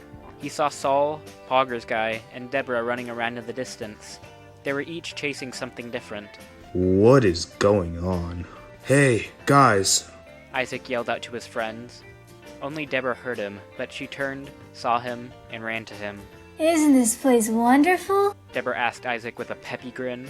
I guess it is, but it doesn't feel right at all. Nonsense, don't be silly. Deborah grabbed Isaac's arm and pulled him off of the mushroom. Let's go enjoy this place. There's no cobra, just anyone's dream. Isaac shook her off of him. I'm going to try to find out where we are. He started to walk away, but with each breath he took, he got more drawn to this place. It became harder for him to resist. Soon enough, Isaac was joining Deborah and taking advantage of this place. Saul snacked on chocolate up against a candy tree, and Pogger's guy swam in the river that Deborah was catching Swedish fish and using a nerd's rope. Isaac was sitting next to her, but still looked around the place like a kid in a candy store, though that simile doesn't have as much value here. As Isaac was swaying in place and looking around, he noticed something unusual. It was a donut hanging on the side of a tree. I'll be right back, he told Deborah as he ran off like a caffeinated toddler. He came to the donut on the tree. He tried to pull it off, but that didn't work. Deborah ran up beside him and innocently asked, What you doing? I'm trying to get this, but it won't come off. Isaac replied, naively dumbfounded. Deborah placed her hand on the donut. Why don't you try twisting it off, like this? She started turning the donut to the left. Good idea. Isaac put his hands on what appeared to be a donut and joined in. The more they turned the donut, the less the air smelled like inhaled granulated sugar, and the more it smelled like a dumpster. They continued to spin it and the illusion wore off. The donut became a wheel, the tree became a pipe. The colors turned from overly vibrant to dull monotone. The wheel was turned to its limits and the gas from the pipes around them stopped being released. Isaac and Deborah looked around to now see the reality of where they were. Surrounded by nothing but trash. Saul looked down to realize he was eating a piece of drywall. He immediately spit it out. Pogger's guy stopped rolling around in a bunch of trash bags. What happened? Deborah asked, being both confused at what just happened and where they were now. I'll tell you what happened. It was another one of Kobrah's traps, and not the sexy girl kind. He quickly scanned the area. Must be Kobrah's personal dump. It really does look like a wasteland, said Saul as he came up to them. Augers. Solemnly went Pogger's guy as he joined them too. Isaac looked up. With the fog clearing up, which really was concentrated gas, he could see the broken bridge high above them. It's lucky the trash broke our fall. I wouldn't call it lucky, went Deborah as she scraped what she could off her back. How are we gonna get back up now? Good question. They were in between two mountains now, but there was no way they could climb up either one of them. Trash came from someplace, right? Yeah. All we need to do is figure out where the trash came from. Wherever that is must be connected to Kobrah's base. Augers! Pogger's guy pointed to a hole in one of the mountains. There's our way out of here. This is gonna be just as bad as the sewers. Everyone was, luckily, able to fit through the hole, though they had to go one by one. Isaac entered first, followed by Deborah, Pogger's guy, then Saul. As everyone was struggling to climb up the hole, as it went directly upward and didn't slant whatsoever, they didn't have time to complain. In fact, this is what it very roughly looked like.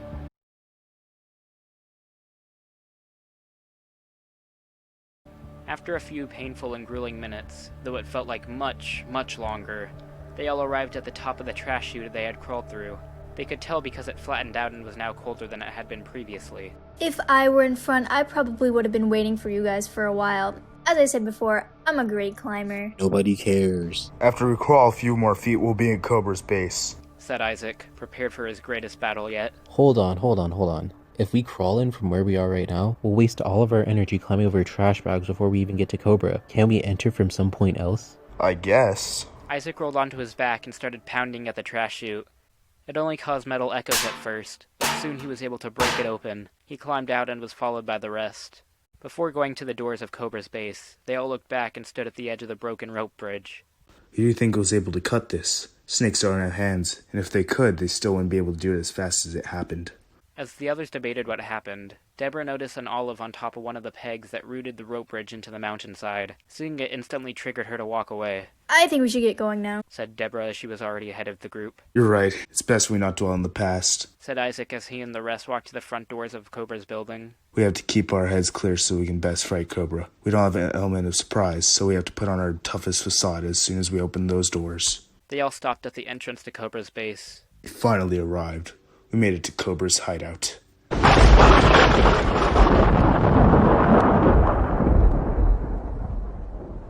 We have to plan this out carefully. Kobruh could have anything waiting for us beyond those doors. We have the best chance if we... Saul kicked his foot forward and busted down the doors. He ran in and pulled back on his gun, making sure it was heard. Or we could do that. Isaac, Deborah, and Pogger's guy ran into Kobrah's base behind Saul.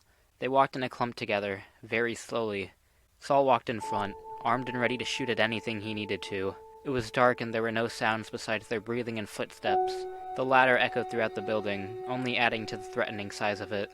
With such little light, the only real source being from the open doors behind them, they couldn't make out anything in it. Where's Kobruh? Deborah whispered to the rest of the group in a panic. Is he even here? Why are all the lights off? I don't know. I don't know anything here. We walked in here blindly. Hearing this was not reassuring whatsoever for Deborah. She reached into her pocket and clutched the olive from before in her hand. As they crept along, the doors shut behind them. Boggers. They heard metallic clanking surround them. They all put their backs together and put their fists up, prepared to fight if need be. The light slowly came on. They saw that they were surrounded by snakes, each in what looked like a small exoskeleton suit to give them more defense. Sitting on a throne behind a few of the strengthened snakes was Kobrah's giant robot, with Kobruh, of course, inside it. Look at what's left of the cavalry. Kobruh smiled as soon as the others made eye contact with him. Kobruh! Isaac said in disgust. What? Are you gonna tell me you're here to stop me? Not anymore. The fingertips of Kobrah's robot tapped up and down on the arm of the throne. I must admit, it is impressive that you got this far. Your spectacle at the amusement park also amused me. Kobruh had his robot stand up from the throne. The size of it impressed the others. It was much larger than what they were expecting. Your journey ends here, I'm afraid. The robot's left hand rose up, the index finger pointed outwards. Attack! The robotized snakes leaped forward to our heroes, but they instinctively leaped back. Pogger's guy reached for his knife as he was charging at them, but for the life of him he couldn't find it. At the last second he fell to his knees and barely managed to slide under one of the snake's robotic suits. He quickly got up and ripped the snake that he had just slid under out of its robotic exoskeleton. Then, he smashed the snake's head in, used its last fleeting moments of life as a warning against the other snakes as it went crazy. As some of the snakes were distracted by Pogger's guy's warning, Deborah came up and followed Pogger's guy's lead by ripping snakes out of their suits too. She wasn't too good at it and couldn't do it quickly, but she wondered about something. She tried to cram herself into one of the snake's suits. Though she had to have her knees pressed against her chest to do so, she was able to. Oh yeah. The snake's mini robot suits was like a smaller version of Kobrah's for reference, though they didn't have any weapons attached to it, just a heavy suit made out of machinery. Deborah swung her arms at full force at the other snakes and knocked the other snakes down. Pog, hop on! Deborah yelled to Pogger's guy as she rammed the other snakes to the ground like feeble bowling pins. Poggers! When Pogger's guy as he hopped onto the top of Deborah's suit, he used his hands to grip onto it and his feet to shove approaching snakes away. Together, they were able to knock many of Kobra's snakes to the ground. Being snakes, they didn't have a high enough IQ to know how to get up once they fell onto their backs. Isaac was punching the snakes' suits with his bare fists. His knuckles quickly started to bleed, but he only used that to fuel his anger towards the snakes and Kobruh. He had been waiting for this moment, to finally unleash all the anger he had built up from Trollface, every argument he had with Saul, and from losing his family. One of the snakes came up from behind and pinned him to the ground and held his arms behind his back. As other snakes started to surround Isaac, and he thought he was finished, he heard a gunshot from behind him. The snake holding his arms fell and he was able to get up. He looked to see who saved him, and it was Saul, who continued to shoot other snakes surrounding Isaac. Isaac kept punching the snakes around him and made a pass so he could be back-to-back with Saul. Saul whispered in Isaac's ear, "Trigger happy. Trigger happy? Trigger happy." Isaac grinned and let out a small chuckle. Trigger happy. Isaac turned around, grabbed Saul, and tossed him spinning into the air as high as he could. Saul just pointed his gun diagonally downwards and didn't let his finger go from the trigger. Saul saw snakes dying and the robots falling down everywhere he looked. When Saul landed, there were significantly less snakes to deal with. With the power of teamwork on their side, they were able to eradicate the snakes faster than the snakes could even approach them. As Kobruh watched from his throne, he became more tense by the second. Here were what he considered to be his best troops being destroyed by 4 random Homo sapiens of all things. As his soldiers in the room with him started to dwindle down, the finger tapping of Kobruh's robot only increased. His tension became so thick that his robot ripped off a piece of the end of one of the arms of the throne. He threw it aside. He stood up once he saw the 4 walking up to him. We beat them. Did you now? Kobruh's robot leaned over to take a closer look at the 4. However, will I defeat you now? Kobruh laughed, sarcastically engraving it into their minds that he still had his all-powerful robot. We took out all the snakes that you threw at us. Whatever you try now will easily be able to beat it. Not all of them. Kobruh's fake mom, or Mombra, came up from behind Saul. Though she wasn't in a robotic suit, she was still much of a threat, and she, along with Dadbra, ranked just below Kobruh and his army. Using her tail, she grabbed Saul's gun and threw it to the edge of the room. She then wrapped around Saul, making sure he couldn't escape. Dadbra came up from behind Deborah and tipped over the small robot suit that she was in. She couldn't get the suit up, and being as crammed as she was in it, she wasn't able to wedge herself out either. Pogger's guy saw what Dadbra was doing and tried to run up to him and bring him to the ground. Dadbra sensed what Pogger's guy was doing, though. Dadbra used his tail to trip Pogger's guy, then wrapped around him, and much tighter than how Mombra had Saul trapped at that. Thank you, Kobruh told his parents. He then reached out and, each with one hand, grabbed Saul and Pogger's guy. Mombra and Dadbra slithered over next to Kobruh's robot feet.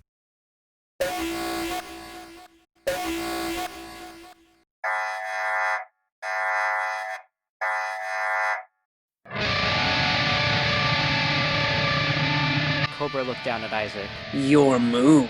Isaac, with no other choice, just charged at Kobruh and yelled. Is this really all I have to deal with? Mombra and Dadbra slithered towards Isaac, ready to wrap him up and suffocate him, but Isaac wouldn't allow that. When Mombra first came up to him and tried to wrap around him, Isaac grabbed her with one hand instead. He used the other to place it on her head, pulled, and then ripped it off. Before Dadbra could do anything, Isaac stomped on his tail and bit his head off. Not only that, he swallowed it too. I needed a snack, he muttered as Dadbra's blood poured from his mouth. Isaac continued to sprint towards Kobruh. At least you're putting up a challenge. The arm with Saul in it swung from the robot at Isaac. Kobruh was going to weaponize Isaac's friends against him. He used them as if they were a ball attached to the end of a military flail. Despite the great speed that Kobruh was hurling Saul at, Isaac jumped over Saul and the robot's arm in its entirety. Kobruh launched Pogger's guy at Isaac next. Knowing what was now in store, Isaac ducked under the robot's arm. As the robot started to lift its arm back up, Isaac jumped and wrapped his arms around the edge of the robot's arm. Using the momentum from his jump, Isaac swung around the robot's arm and got on top of it. He started running on it towards the window and the smile of the robot that Kobruh was inside of. Kobruh tried to swat Isaac off of his robot using its other hand, but Isaac just jumped to the other arm instead and ran up that one. He was closer than ever to Kobruh. Concurrently, Deborah finally managed to squeeze herself out of the small robot suit she was in. Oy vey, she said as she stretched out. She looked over and saw Isaac dodging Kobruh's attacks and then running up his robot. How could one not with how big the robot is? As she watched Isaac get closer to Kobruh, she only thought to herself, what can I do to help? She looked around the room. She mainly saw massacred snakes, but something else caught her eye. Saul's gun. She ran over to go get it. Isaac made it to the neck of the robot and, just a few seconds later, stood on the other side of the glass that was protecting Kobruh. You can't hit me now, said Isaac as his eyes looked like he was going mad. If you try to, you'll destroy your glass and yourself too. Isaac had a point, and Kobruh knew it. Isaac started to smash at the glass, though with his hands already badly injured from before, it didn't do much damage. Kobruh thought of a way to get Isaac off of his robot as fast as possible. Knowing that he wasn't making any progress with the glass, Isaac instead shot his hands downwards, clawed into the metal outside of the robot, and ripped a chunk of it off. It revealed a section of wires. If Isaac could break apart the right ones, then maybe he could power off Kobruh's robot. However, Isaac wouldn't have the chance to as Kobruh figured out what to do. Isaac! Kobruh's voice echoed from outside his robot. Goodbye. Kobruh's robot started to fall forward. Isaac had to quickly react, otherwise he'd be crushed. Isaac leaped to the right arm of the robot and using every bit of strength that he could, pulled himself up onto the shoulder. Then, Isaac made a mad dash across the backside of the robot's arm and to its back, hoping he would make it in time in order not to be squashed. Kobruh's robot hit the ground. As the only slight dust caused by it settled, Isaac was proudly standing on top of the robot's back. He noticed a fuel source on the backside of the robot. Then he noticed Deborah running towards him with the gun. He quickly stepped over to the fuel source and jabbed his elbow into it. It created a small hole and some gas started spurting out. Deborah, the gun! Toss it to me! Okay.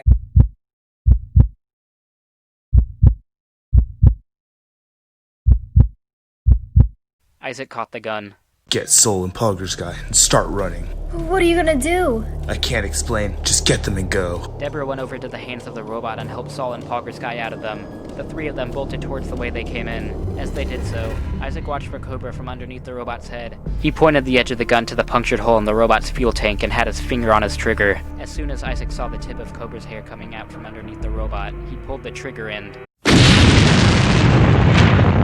Saul, Deborah, and Pogger's guy were close enough to the exit that they were propelled out of the building. They were thrown onto the ground in front of them head first. When they got up, they saw the building in flames. Holy SH word. What was that? Isaac! Deborah yelled out as Kobruh's base was being turned to a crisp. Isaac was in there? Deborah frantically nodded. Poggers. Do you think he's... Saul didn't finish the question. First the lovable and all-around friendly guy, Chad, and now Isaac. Saul shook his head. They just stood there in front of the building. They heard the fire caused by the explosion cackle. The orange and yellow fury reflected onto their eyes. The ashes flew in the wind in front of them. I'm really gonna miss him. He was such a great leader. He made sure that everyone needed to be protected and did what was best for everyone and... Deborah, we know, said someone else. It was Isaac. He limped through the doorway of the building. He had burns all over him and was bleeding to a gory degree. He was walking with a hunched back due to all the pain that he was in. He used one of his arms to try to keep the other in its socket. Isaac! Saul went up to hug him, but Isaac rejected it by shaking his head. He fell down, and the others pulled him further away from the building into more snow, hoping that would make him feel at least a tiny bit better. As Isaac lay down, barely unable to move, the others sat down next to him. They continued to watch the fire burn, but now it was a cozy feeling, like that of a family sitting next to the fireplace on a cold winter's night. They sat there silently for a while until they saw the fire finally start to die down naturally. As the fire started to rapidly die down until it almost became no more, they noticed the giant shadow. It was Kobruh's robot. Wow, his robot survived. Yeah, but he didn't. Isaac started laughing, but it quickly turned into coughing up more blood. Suddenly, something ran by them. Deborah instantly stood up after seeing it. Olive? Saul stood up too. The Pogger's guy continued to sit next to Isaac. So she really is alive. Deborah started chasing after Olive. Saul, curious, followed her. As Deborah continued to call out Olive's name, she booked it to Kobruh's robot. When she got at the head of it, she finally turned around to address Deborah. Olive, what's going on? Deborah asked her, panting after running for so long to get to her. Olive turned around. If she was going to do what she was about to do, she should at least tell Deborah what it is. So, Deborah tried to get you to come with me, but you wouldn't. I had to go on without you. I left you my calling cards. I tried to stop you, but I used you to my advantage and had you get rid of Kobruh so I wouldn't have to. What are you even going on about? You're making no sense. Olive whipped out the book that Saul had. When I visited you after you left me, I didn't know what I was going to do. Then I saw this book. I read the chapter that Soul had picked out and realized what I had to do. If you weren't going to be with me anymore, then I would have to go against you. I also took Pogger's guy's knife and used it to cut the bridge, but that's not really as important. Olive was proud explaining her mastermind scheme, but Deborah just thought that she was full of shit. Still, Olive won. Since you guys were so set on defeating Kobruh, you wouldn't even realize that I was a threat. Once Kobruh was gone, and I mean it was inevitable that he would be, I would take his robot and continue what he had planned. Now that I have his robot, I'm going to take over the crystal for myself, and take everyone under my control. Then no one can leave me like you did. Olive's smile stretched from cheek to cheek. It was creepy for sure, more so than Olive had intended it to be. She crawled into the robot. Moments later, its feet started blasting fire out of it. We should probably run. Deborah and Saul ran away as Olive, now in control of the robot, started flying the robot forwards.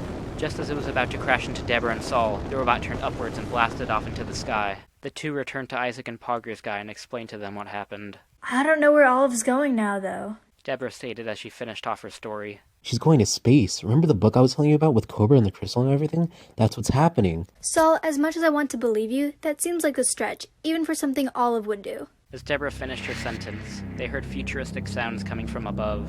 As the clouds parted, a giant black spaceship was hovering down. It landed next to where the group was. Its door opened and a ramp extended out. I'll be darned. Get on, said a monotone voice coming from the spaceship. Why should we trust you? Deborah yelled back at it. Though she didn't want Olive to do whatever she was doing, she was also cautious on how they were stopping her. You don't really have another option. Saul shrugged and walked up the ramp. Deborah reluctantly followed, and so did Pogger's guy, who was carrying Isaac over his shoulder. Once they were all aboard the spaceship, the ramp rolled back into the ship and the door closed. The pilot of the spaceship pushed a lever forward and the ship started hovering above the ground. Saul walked up to the captain's seat. Before we take off, I've got to ask, who are you? Saul wasn't scared. Rather, he wanted to meet the captain of the spaceship. I mean, how sick is it to know someone who has a spaceship? I thought it was obvious, said the figure in the chair. But you can call me. The figure turned around. Space Garfield.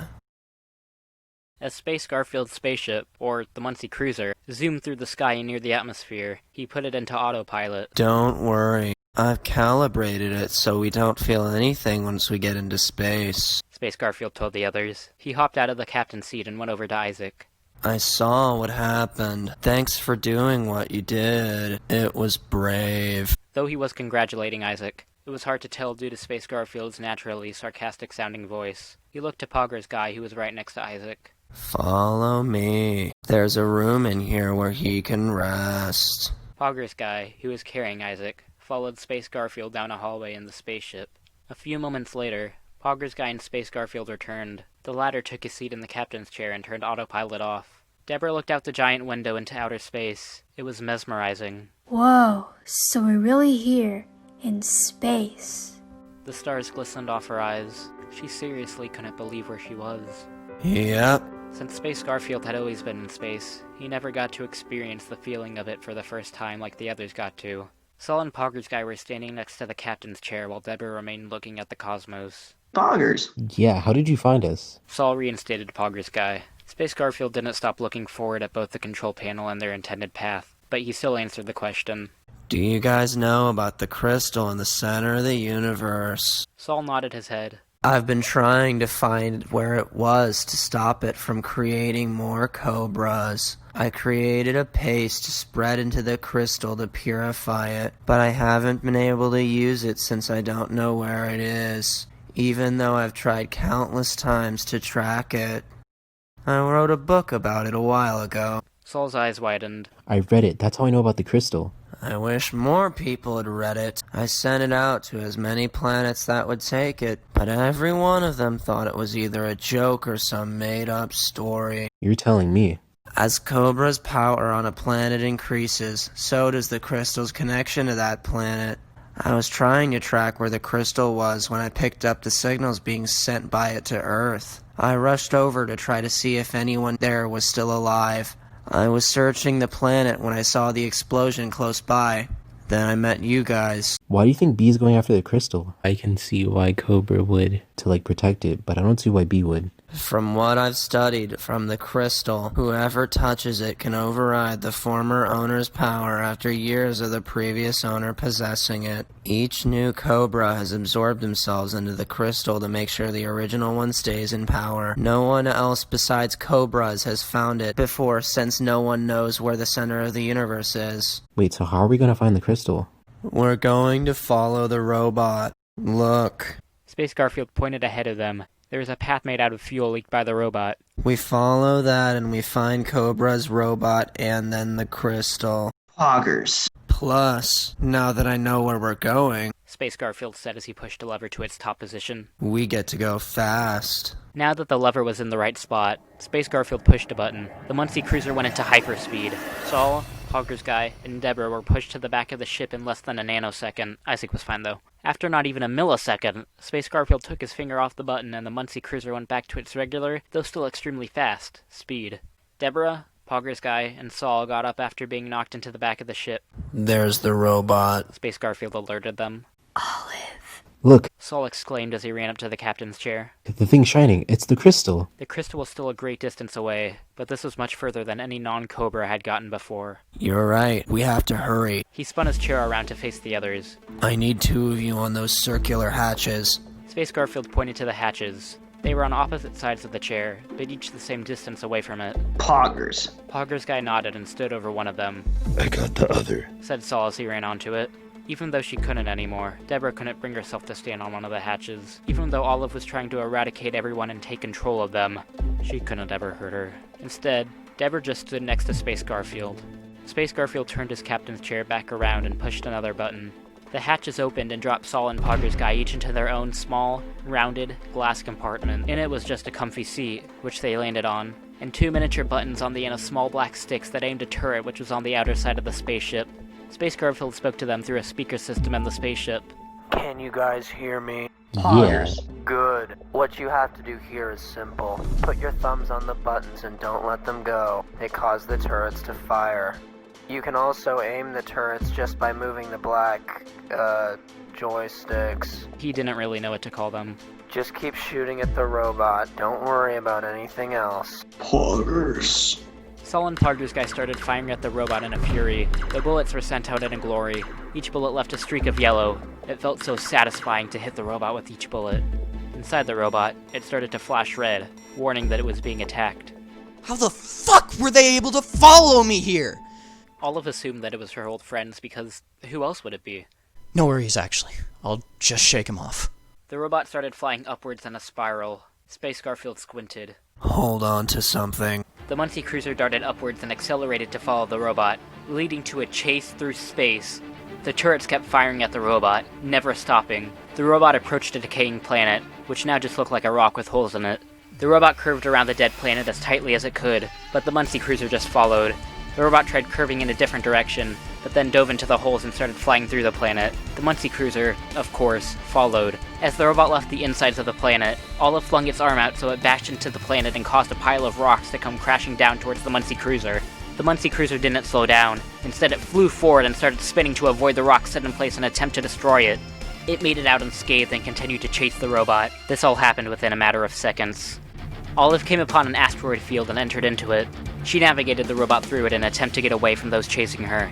However, Space Garfield only increased the speed of the Muncie cruiser. The bullets from the turrets were easily able to break open the asteroids. The Muncie cruiser had the unintended advantage as Olive flew the robot downwards looking for a way out. The Saul and Hogger's guy were able to land tons of hits on the robot. As Olive continued trying to bolt away from the Muncie cruiser, the flashing inside the robot only continued to increase. She had to do something about those inside the Muncie cruiser quick. She turned to the right and curved the robot, but the Muncie cruiser only followed her. She went straight upwards and then to the left, but then turned a sharp right. However, whatever she tried to do, the Muncie cruiser was always right behind her and following her. Warning, arms at critical damage. A voice inside the robot warned. Olive needed to use her weakened position to her favor. She started to slow down so that the Muncie cruiser could get closer to her. Space Garfield became suspicious and ready for anything. Olive pushed a button on the robot. Detaching arms. The voice inside the robot said. The arms of the robot instantly came off and started hurtling towards the Muncie cruiser. Olive turned the robot in the other direction and started blasting off back to the crystal with the help of the robot's navigation system. With the arms flying towards it, the Muncie cruiser pulled back. It flew backwards as fast as it could, but the arms were coming at it faster. Are we gonna die? No, said Space Garfield, still with his calm, monotone voice. I'm going to try something. Space Garfield started flying forward just enough to gain enough speed, then flew downwards. The back of the Muncie cruiser collided with the arms and shook the spaceship, but Space Garfield pushed the Muncie cruiser to go even faster to stay on a straight path. Then it looped around the arms and followed the robot, though Olive had been able to gain significant distance from them.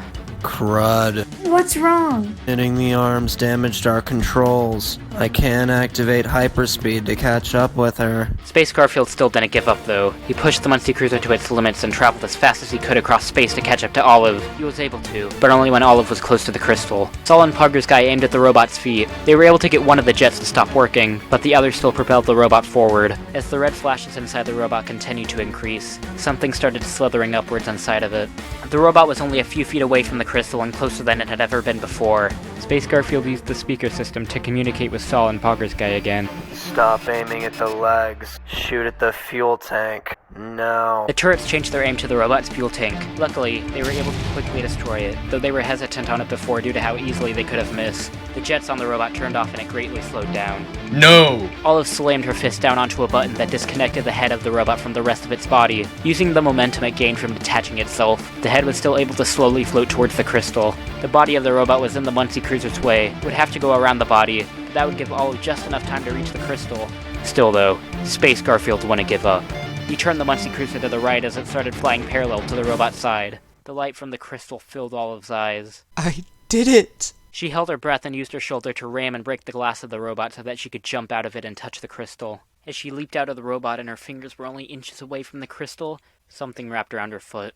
She was abruptly pulled backwards and pinned to what was left of the broken glass inside the robot. As she was running out of oxygen, something crawled up her body and looked her straight in the eyes. This is mine! Kobruh yelled into her face. Kobruh didn't look like he was alive, but he didn't look like he was completely dead yet either. Still with his tail wrapped around her foot, he slammed her against the other wall inside of the robot's head. As Kobruh was preparing to launch her out of the robot into space, Olive grabbed Kobruh and pushed him to the wall instead. Kobruh squeezed out of Olive's grip and onto her neck. He pulled her head back, but Olive reached her hands up, grabbed Kobruh, and pushed him down onto the ceiling of inside the robot. She tried to punch Kobruh in the face, but as she swung her arm at him, she ran out of the energy to do so. She started grasping for air, even though she couldn't get any. The Muncie Cruiser finally flew out of the path of the robot's body. Space Garfield was surprised to see that the crystal hadn't been repossessed yet, but made no mention of it. He used the speaker again. Fire. He commanded to Saul and Pugger's guy. They shot at the robot's head. Warning, fatal damage. Ejecting now. The seed inside the robot's head was launched into space, but no one was on it. Activating defensive maneuvers. The robot's head exploded with Kobruh and Olive still inside of it.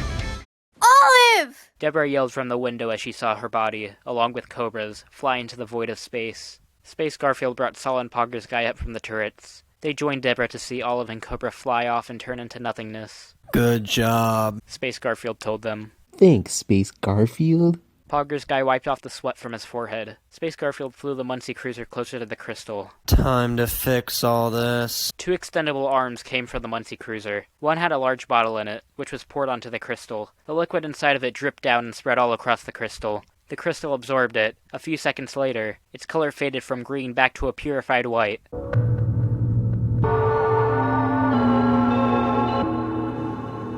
One of the hands then ripped off the slightest piece of the crystal. Then the hands came back inside of the Muncie Cruiser. Space Garfield walked over to a compartment inside the wall and opened it. Inside was the small piece of the crystal he had just extracted. He grabbed it and gave it to Pugger's guy. Here. Once you get back to your planet, place this inside the ground. It has enough power to turn every creature that's turned into a snake back to normal, and also brings back anyone that died as a snake. I had completely forgotten about that part. We killed a lot of people then. Damn. Wait, did you say anyone that died as a snake? Yep. Then Chad and Trollface are really gone. I don't really care about Trollface, but I'll really miss Chad. He was such a great person. He was always compassionate and caring about others. The world won't feel the same without him. Pugger's guy put the crystal in his pocket. Space Garfield went back to the captain's chair, turned his spaceship around, and started flying back to Earth. The Muncie Cruiser landed on Earth right where it had left. Saul, carrying Isaac, walked out of the ship along with Deborah and Pugger's guy. They waved goodbye to Space Garfield as he pulled the ramp back in and flew back up into space. Pugger's guy held the piece of the crystal in his hand. Trusting what Space Garfield had said, he dug a hole and buried the piece of the crystal. Suddenly, they all saw a white shockwave cover the ground and start to go around the planet. They all looked into Kobrah's base to see snakes laying next to robots grow limbs, change color, and turn back into human beings. Everyone stood up, obviously confused as to where they were, but happy that they were back. The child amongst the new humans ran up to a parent, the latter crying tears of joy at finally getting to see her child again. One of the recovered humans in the room was a doctor. They noticed Isaac's terrible condition and took him from the others, promising to take him to the hospital to help him recover. Saul, Pogger's guy, and Deborah walked back the way that they came, down the mountain, across a beautiful field, through the amusement park, into the forest, and to the city they started in. All along the way, they noticed other humans hugging each other and reuniting, so happy to finally be able to see each other again. Deborah even got teary-eyed just seeing lovers getting to hold each other's hands again, though buildings and such were still destroyed after the piece of the crystal had recovered all organic life. All the damage that happened was permanent. Everyone had to come together to rebuild all that was destroyed, no matter how big or little every person's contribution was. The aftermath of Kobrah's invasion brought a sense of community amongst everyone. They spent days, months, years reconstructing everything, but laughed along the way. Anything was better than being a snake. They held funerals for Trollface and Chad. The funeral for the latter was especially tear-jerking for everyone, but what Trollface had done wasn't frowned upon. Instead it was embraced, with the help of Pogger's guy, now becoming a leading activist for world peace. The US changed its foreign policies and tried as much as possible to change the public's beliefs on the British stereotype. Though there wasn't a large-scale funeral for Olive, just a small one for close friends and family, as Deborah refused to accept her death. As soon as Isaac recovered from his injuries, though it took a long time, he became a therapist. He didn't want anyone to feel the stress he had felt during Kobrah's invasion or be traumatized from it, so he helped people recover mentally. Plus, hearing others and helping them let him become a better leader too. Saul, inspired by Space Garfield, started writing books based on his experiences with Kobruh. He continued to do research into otherworldly signs that those on other planets left for the Earth, and started deciphering alien languages, and then published books on those works too. Deborah continued being a news reporter, but during the night, in secret, practiced necromancy. She knew it sounded silly, but maybe she could talk to Olive again if she was successful at it. Also, she set up an intervention group with regular meetings for Miles and Kobrah's former followers. While Kobrah's old followers understood what had happened and of their incorrect beliefs relatively fast and could return to normal life, Miles didn't seem to be learning anything quickly. After he was the only one attending the meeting since he was the only one required to, he was eventually deemed mentally insane and taken to the Institution of Restoring Sanity. Over the years, everything only continued to flourish more and more. Stocks were rising, more peace was made each day, and everyone just loved being alive. Isaac, Deborah, Pogger's guy, and Saul continued to explore the world together when they could, having gained a sense of adventure. They continued to laugh and were happy to see that everyone else was happy. One summer afternoon, many years after the defeat of Kobruh, they all lay on their backs at a hill together. They didn't say anything. They didn't need to. They were only glad that they could experience this moment they were in together. They smiled, closed their eyes, breathed in the peaceful air. They had loved what the world had become.